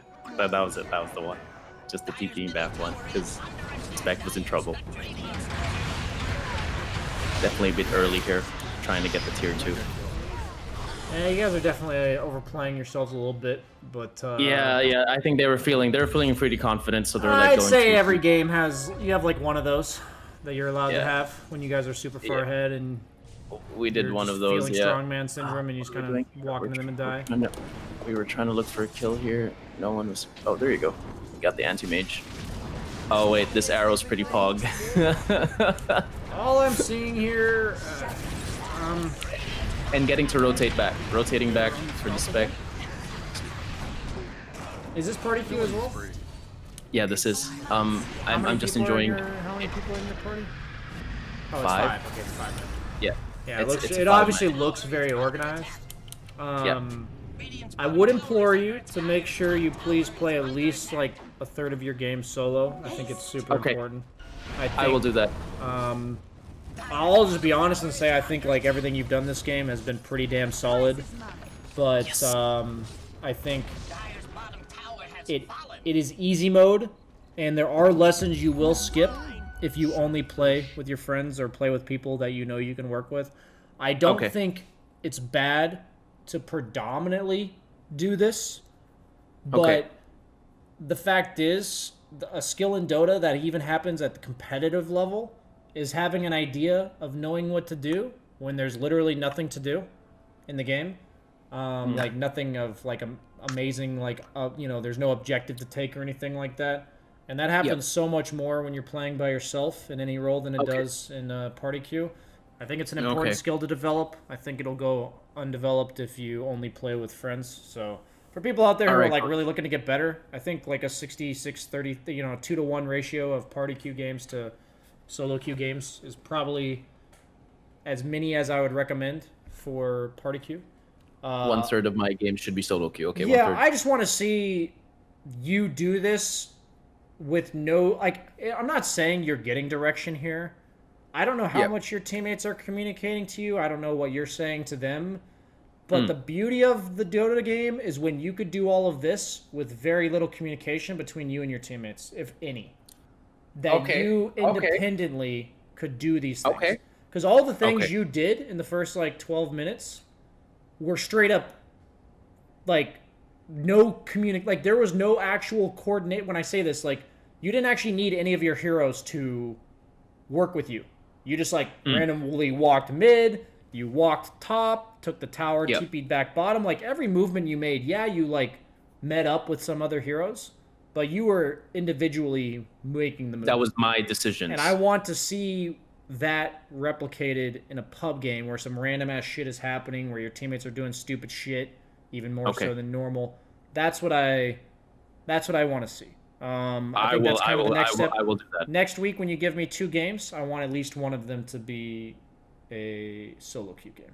I'll try for both to be solo queue if I can give. It doesn't have to be both. I'm just saying, like, I want at least one. I don't think solo queue games are strictly better than group games. What I've learned in Dota, just like I'm teaching you how to play carry now, is that there's specific positions that you play, and there's specific, like, party queue or whatever, that it's going to teach you different parts of Dota.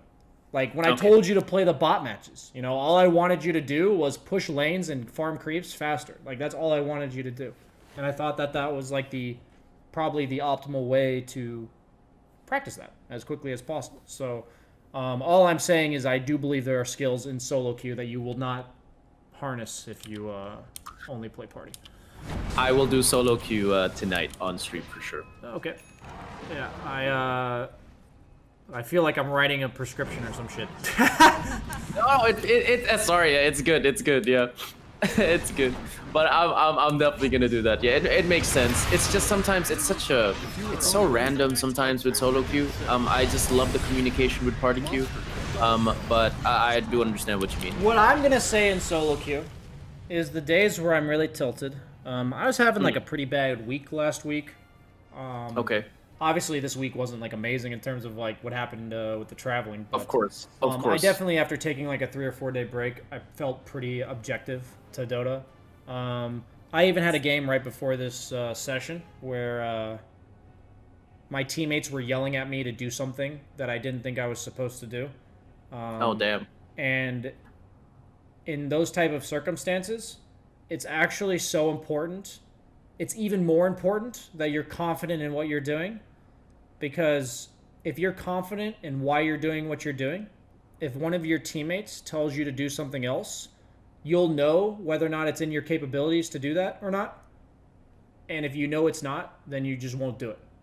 You just won't do it. A very common skill that even occurs in professional Dota, I kid you not, because even in highest tier Dota, people have misunderstandings of what's happening in the game. Of course. Somebody will tell you to do something, and a carry player who's not like 100% confident in their timings, or a support who's not 100% confident in their rotations, they'll just blindly follow and grief themselves. Like, they'll just die or, miss an opportunity that they could have had because they're making the wrong play. And when I'm in the right zone, like I feel like today I was playing pretty objectively. Nice. I will be aware of my situation. Like, I'll be thinking to myself, what do I want to do? What objective am I playing for? How strong am I? And anytime one of my teammates tells me something that they want me to do, I can easily gauge whether or not I am willing to do that. A lot of Dota is people suggesting something they're strong enough to do, and the rest of the team being aware of whether or not they're capable of doing that as well and helping. That's a lot of what it is. So as like a carry, I don't think it's griefing me if a support says, hey, let's go gank this guy. But if I'm like a carry and I just know I can't, and I'm fully aware of that, then it's equally as important for me to be like, no, rather than just doing it. So as a support, a lot of these movements, there's going to be a lot of sometimes bickering, there's going to be arguments, there's going to be different views on the game coming out from your teammates when you're playing solo queue. And I want to see your steadfastness when it comes to like what you're doing in the game. Nice. Like how much of this, like the beauty of tier 1 Dota, I know for a fact the better teams get, the less they communicate. They really don't say much because they're all kind of just on the same page. And that's because each individual really understands their role in the game. And generally the only communication that will occur is like skill usage or like smokes, like exactly where they're going to go. Or like if there's a major objective they want to play for, the carry will be like, you know, I need my BKB before we do that or whatever.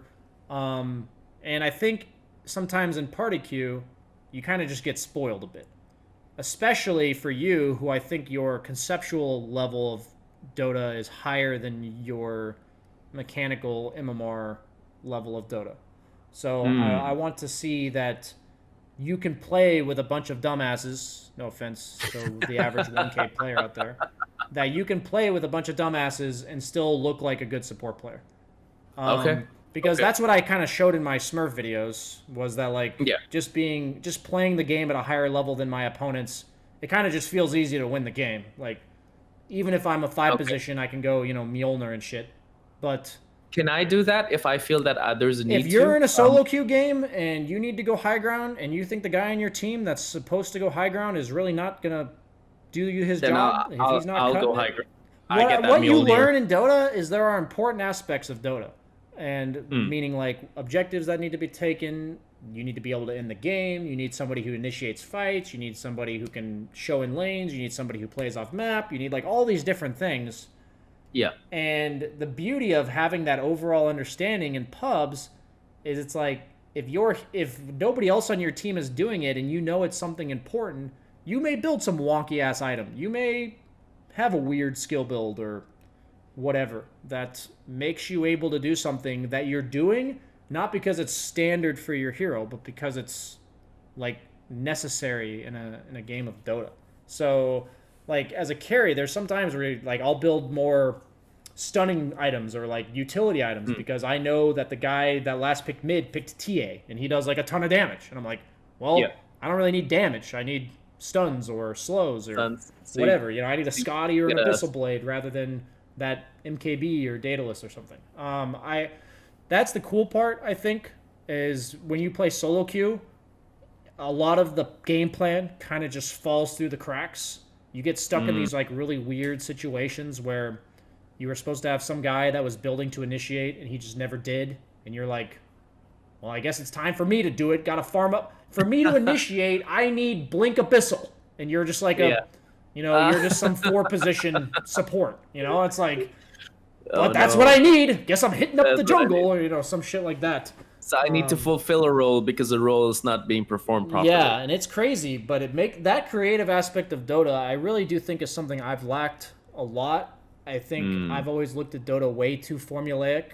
And the beauty of it is, when I say there's like this formula to Dota, if you understand the quote-unquote that there's a formula, there's like a lot of stuff you do that's just instinctual. It's just like, I know we needed a stun, so I just built a fucking, you know, Abyssal Blade on a support. Yeah, I'm just naming some ridiculous outlying scenario, but the point is that in the past, it's like, I was playing carry, it's my job to do damage, I'm going to go buy some damage, you know?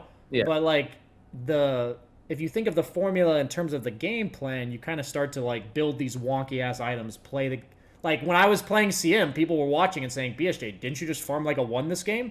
And I was like, well, yeah, did you see my 1 farming like a 1? No, he was not farming like a 1.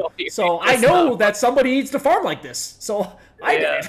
You were farming like, and I swear, when you built Mjolnir, I was like, and now I'm going to go for Mjolnir. I'm like, what? I had like, I was doing this on stream and I was just like, a Mjolnir? What? No, I was guessing, okay, his next item is going to be either BKB since he needs escape, he already has a blink. It's probably gonna be BKB or maybe a Yules just to give him a little bit more. And then he's like, I'm gonna go Mjolnir. I'm like, what? Well, the guy that's supposed to do right click damage is like 2 items behind me, so I gotta crank up the right click damage. You know, that was my mindset. Yeah, it's funny because you're thinking of it as like, what can I do as a support? I'm thinking somebody's got to hit these damn buildings, and my PA ain't doing it, so looks like it's me. We gotta keep pressuring the map. I've been promoted to hitting the buildings. Yeah. No, so for everyone watching, it's been pretty cool. Like, it's really crazy to watch your supporting. I'm almost surprised at this point that you're still 1600. I don't want that to be like scary to you. I don't want you to feel pressured. I think if you just keep sticking to what you're doing, you'll definitely, like, it seems like it's clicking at least the last 2 weeks, and I feel like it's clicking, Coach. It's clicking. I think it's just me. Two things that'll get me is like, one, I played way too late. I play when I'm tired, and I get tilted because I want to play for my MMR, and that's always something that gets me to lose MMR. If you play for MMR, it'll almost always cost you 100%. Yeah, it will cost me MMR, and it's just always kind of being in this mode, like in this zone of like, I'm gonna do the things that I'm supposed to do and fulfill roles. Just of my understanding of Dota now, if I just stick to the game plan consistently and just let go of things I can't control of and just keep doing it and not get tilted by teammates that totally grief the game and just do what I'm supposed to do or fulfill a role that I'm supposed to fulfill, then I think it'll keep going. But I have felt the difference, Coach. It really feels good, especially after the carry game. I just want to say, I don't think anyone in 1K is ever expecting a 5 position to gank their lane at 6 minutes. Like in mid lane. I don't think like anyone's ever going to be ready for that. People just don't do that shit. Like, what you get is the guy in the other team saying, "Why are you ganking me mid? You know, this is a 1v1." Yo.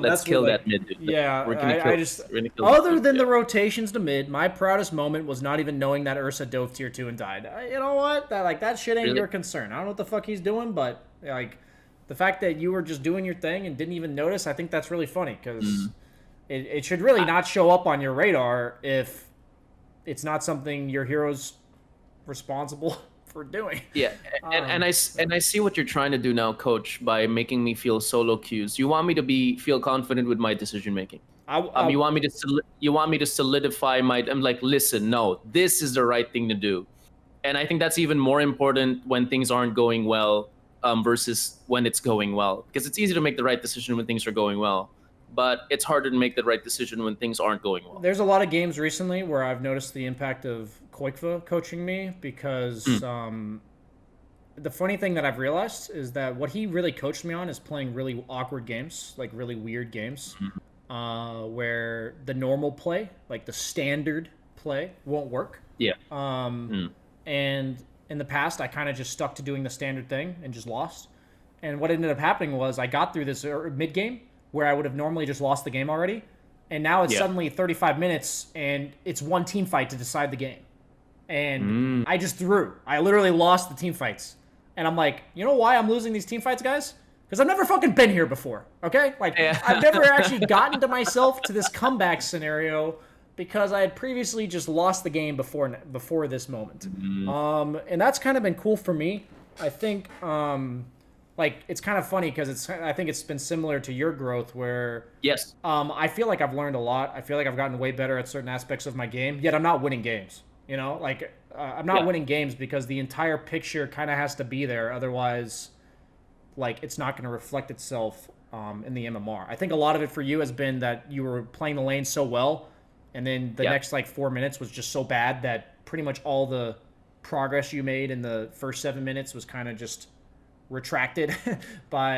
And I've been playing mostly lobby games and unranked as well, so I haven't really. It's but more even like just seeing this, like you saw, you guys got yourself to like that early lead in lane. You got like a level one or two level advantage for your Spectre, and then you suddenly just snowballed the entire freaking game because you killed their mid laner, and then you killed top lane, and you took their towers, and the game's actually just over at like 15 minutes. And that's like where if you're winning the lanes and you do that shit correctly, the game's actually just kind of over. If you play that much better. What were you gonna say? I know I kind of interrupted you. No.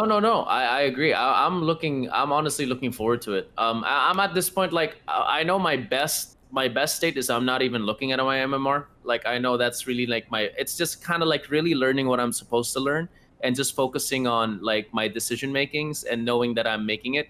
I think all the more this session, I'm gonna try to emulate and do that for my solo queues, because I could totally relate I would have lost the game at this point when you said that, because there were so many solo queue moments where I'm just like, I end up ganking with the team when I know I was not supposed to, just because they're saying gank. And I'm just like, in the back of my head, with what it was taught to me, I know I'm not supposed to go with them because I know it's not going to achieve anything. And what I But need you to do still is go, man. That's the thing, but right? I still do. Yeah, and that's It's that actually thing. such an important skill to learn, and people just Yeah. don't understand that. Like, Kind of like stick to it. I think that's what I need to kind of develop, and I think that'll definitely make me a better player. If I if I just focus on that, I'm like, solidify your decision making when what you I'm know going to it's tell right. you is the difference for me recently has been that there Mm. are games that I lose, and a lot of my viewers flame the shit out of whatever I did in the game. And I'm Yeah. actually very confident that I did almost everything I could to win that game. And like, That's it. where what happened was, I'm like, I'm really weak. I had a bad start. Like today, I first picked Monkey King, and they literally had 5 counters. Like it just so happened the first 2 heroes they picked also were good against Monkey King, and then Yep. they just picked 3 really hard counters in the core rolls. And for me, it's just like, I think I could have maybe built a different item build, but I learned so much that game because I was like, wow, I feel like I did my best. And the funny thing was, my viewers were flaming me, my teammates were Yeah. flaming me, and I was actually just chill. I was like, you know, I learned so much that game. There were a couple times where I really thought I could get away with what I did, and I didn't. Like, I ended up dying, but the game was really hard, and I tried to come up with a build that made sense for, like, usually when you're countered, that's the games where you go some weird-ass builds. Yeah. Because, like, the normal build won't work. And those are the type of games where it's so important, I think, for your growth, also your, like, enjoyment of the game, and also your Yes. sanity, to just have a good idea of whether or not you did what you could to win the game, rather than caring if you win the game or not. Like you obviously are trying to win the damn game, but like your mood is not determined by whether or not you win the game. It's determined by whether or not you felt like you did what you could to win the game. I get so angry at myself in a way that I think is kind of constructive and something I'm still working on refining exactly how. But I get so angry at myself when my teammates bitch at me or anything, and I change the way I play the game, and it completely ruins it for That's me. the worst feeling. Like, it I actually totally feels so bad, right? It feels so bad. And I'm like, damn, I could have just won this game if I stuck to it.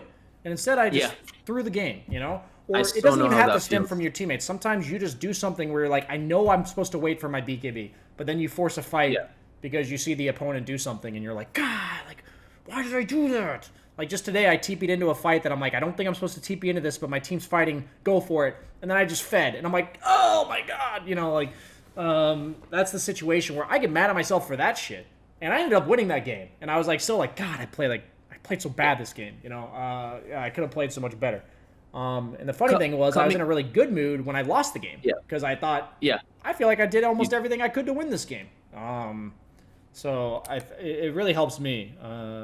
I think if you're the sole determiner of your enjoyment of the game, it just makes it bringing as much as you can under your own control, I think is really important. I just think we are all so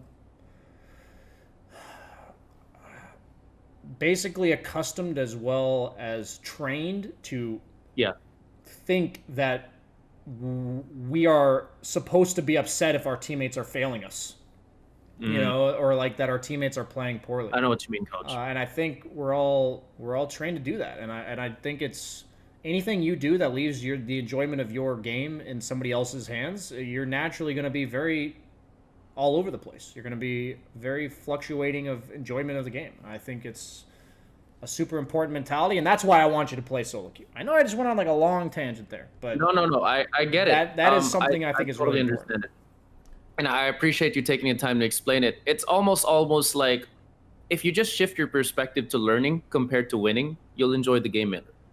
And you also like, actually end up winning. Yeah, and you also end up winning. But I'm just saying, like, coming from that, like, everything that you're saying is like, Eric, just learn the best way you can in fulfilling your role rather than just focusing to win. And it's I totally relate with that, and I totally understand. So you're saying for your students, Coach, you would rather they did everything that they possibly could and lost the game rather than maybe got peer pressured into winning the game the wrong way. Absolutely. Yeah. Yeah, I agree. The thing that I Koitva totally did agree say, with that. though, is like, there's some fights that if you don't think you're supposed to show up to, but it's like 40 minutes into the game and your carry who has no buyback is about to die, like, yeah, you better show up to that damn fight. You better show up. Yeah, like if that guy dies, you're gonna lose the game anyway. Yeah, so might as well show so up. might Yeah. as well. Like he did say, that's like a difference where I think the next level of this skill is to know whether or not a death or like a mistake is quote unquote game losing, because if the mistake is game losing, it might be better to actually just go along with it and hope it works out.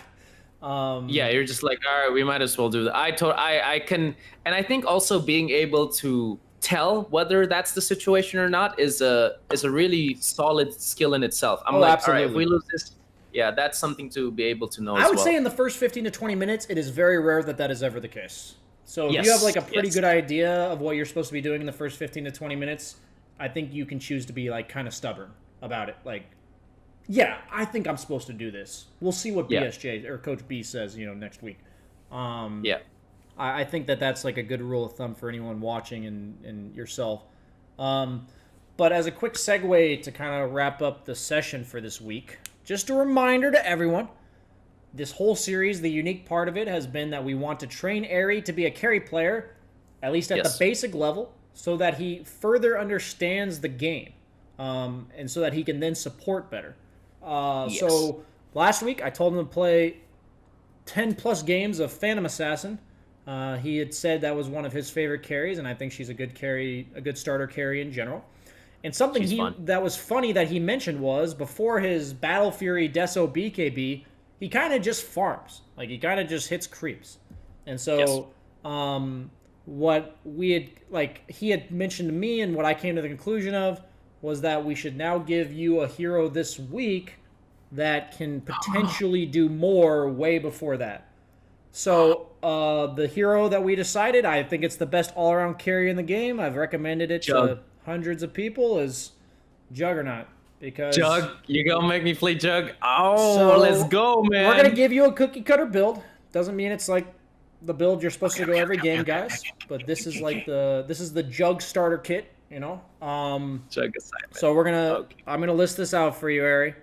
So I got you. You're gonna start the game with 2 sets of tangos, a circlet, a quelling, 2 tangos, and 2 branches. Circlet. Oh, just like P8. Yeah. And then you're going to go Wraithband into Wand, Wraithband, into Treads, into Battle Fury, into Manta, oh man, Manta, that's gonna be interesting. Into Ags for that Omni, like that random Omni. The got extra it. Omni, and then Ag Shard after that. What is that? The Ag Shard on Jug makes it so you move 100 move speed faster during spin, and you attack somebody near you once a second for 75% damage. It's a very good Ag Shard, by the way. That is that sounds so. There's like an Omni around me while I spin. It's not an Omni. It's like one person's getting attacked. Yeah. One person's getting attacked. Like a. Yeah. That is insane. Yeah. So so after Ag Shard, I would say like Abyssal if you need a stun, or Butterfly if you want to be more survivable or like do more damage. Evasion, right? Yeah. I would say at that point, if you get that far, have some fun with it. You can buy Scotty, Abyssal, MKB, all the. There's a lot of. There's a ton of different items you can go. I'm not gonna flame you. We're not gonna worry about that at this point. I want to have fun with that. If I get here, great. So the skill build you'll go for is you're gonna max spin. You take spin at every single level you can get it. So 1, 3, 5, and 7. You're gonna take spin. If you're having a really hard lane, you take your healing ward. Otherwise, it's 4-1-1. That's what I'm gonna tell you. I'm gonna be a little less formulaic, but at level 7 you will be 4-1-1-1. That is what you will be. 4-1-1. And then you are going to put 2 points in healing ward, so you'll go 4-2-1. But then you will max your crit. So it's 4-2-4-1. And then Coach, I'm so sorry. Can we do it like the way you were explaining it before, like Wait, Q Q. okay, Q, so that's you're a gonna lot go. easier Yeah, you're now. fine. I'll put it in this I'm chat so right here. sorry. Actually, no, you're absolutely I'm fine. so- You're fine. I'm so sorry. I'll make it super formulaic. Thank you so much. Q W E E E talent. Yes, thank you. R W W W. Okay.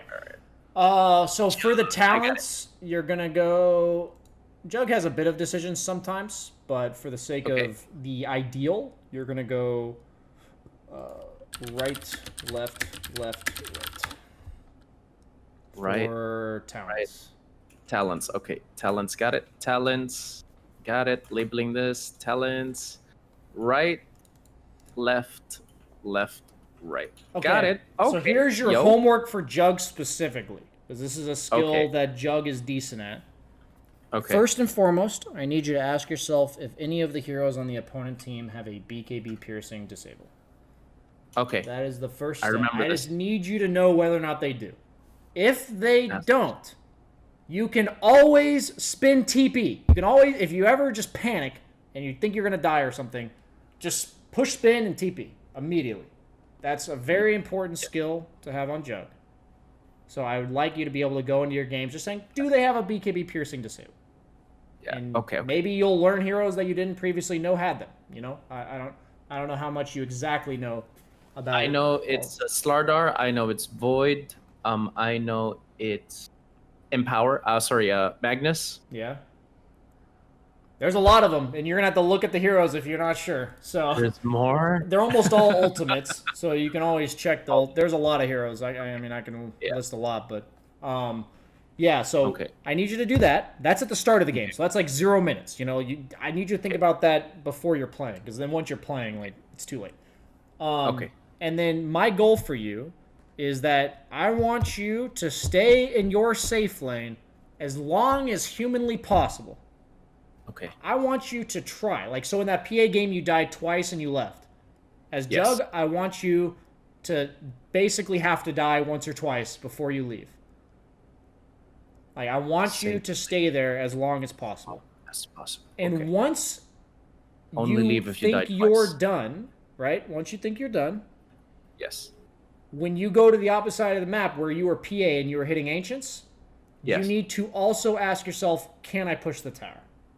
Okay. Because that is something Jug can do. He can push the tower because he summons his healing ward, and he can actually tank the tower because his healing ward keeps him alive. Right? So the difference between PA and Jug is that Jug has a much faster attack speed, so he does more single target damage early. His attack animation is amazing, by the way. His attack animation is really good. By the way, if you want to learn amazing. about carries, like I'm just showing you, this base attack time thing tells you a lot about how fast they attack. The lower, the better. So for Jug, it's 1.4. For most heroes in the game, like Phantom Assassin, it's 1.7. Oh, who has the fastest? Technically Jug has the Wow. fastest. But like Alk, his base attack time goes down when he's in his ult. So like his goes down to 1.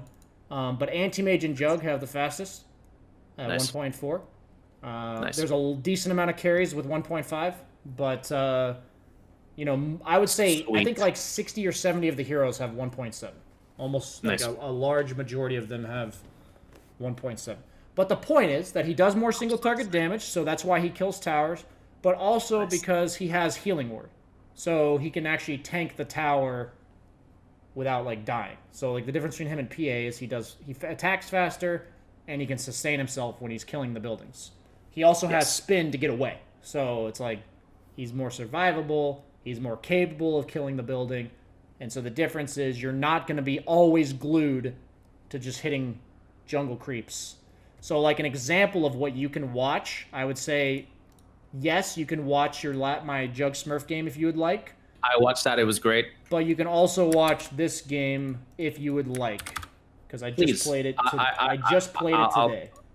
I will put it there for sure. I just played it today. So it's an example where even though I went Battle Fury, I was still hitting some buildings.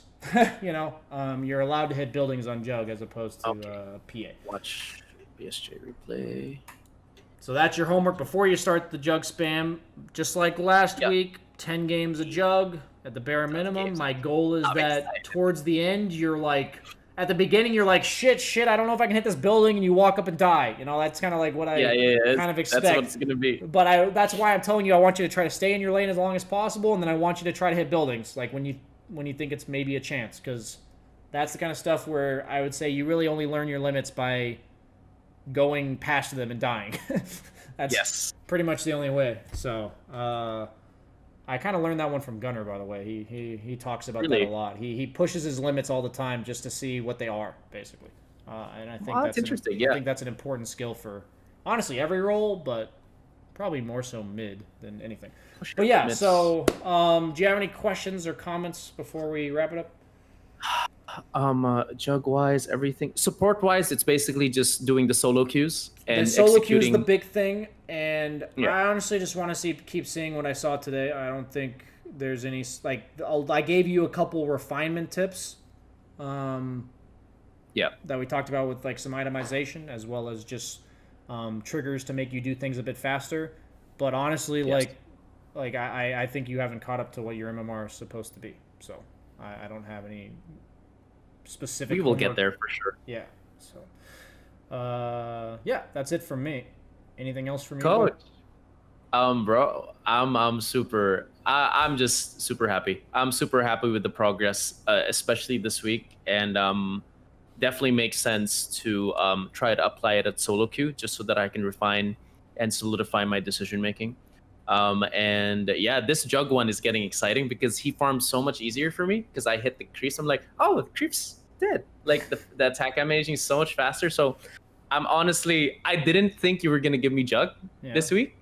I thought I was just like, oh, what am I going to do? When you said jug, I'm like, ooh, new carry. So I'm honestly excited. Don't be too hard on yourself, by the way. I think Healing Word is one of the hardest spells in the game to use properly. So don't be too hard on yourself when it comes to Healing Word. I would expect your Healing Word usage to probably be atrocious. So don't take that the wrong way, and don't be too hard on yourself. No. That takes a lot of pressure off. Trust me. That's just like, okay.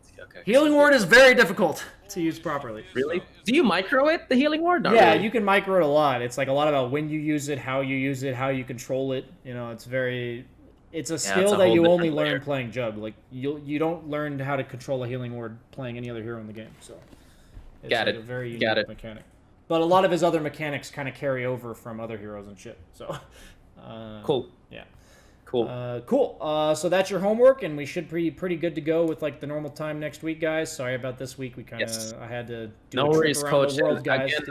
Again, at least glad you're back safely, and hopefully the adjustment would still work out. But thank you so much for this one. Honestly, this has been such a helpful direction for training. I do feel the difference. I'm really excited to play Jug, and the carry direction training has been really, really helpful.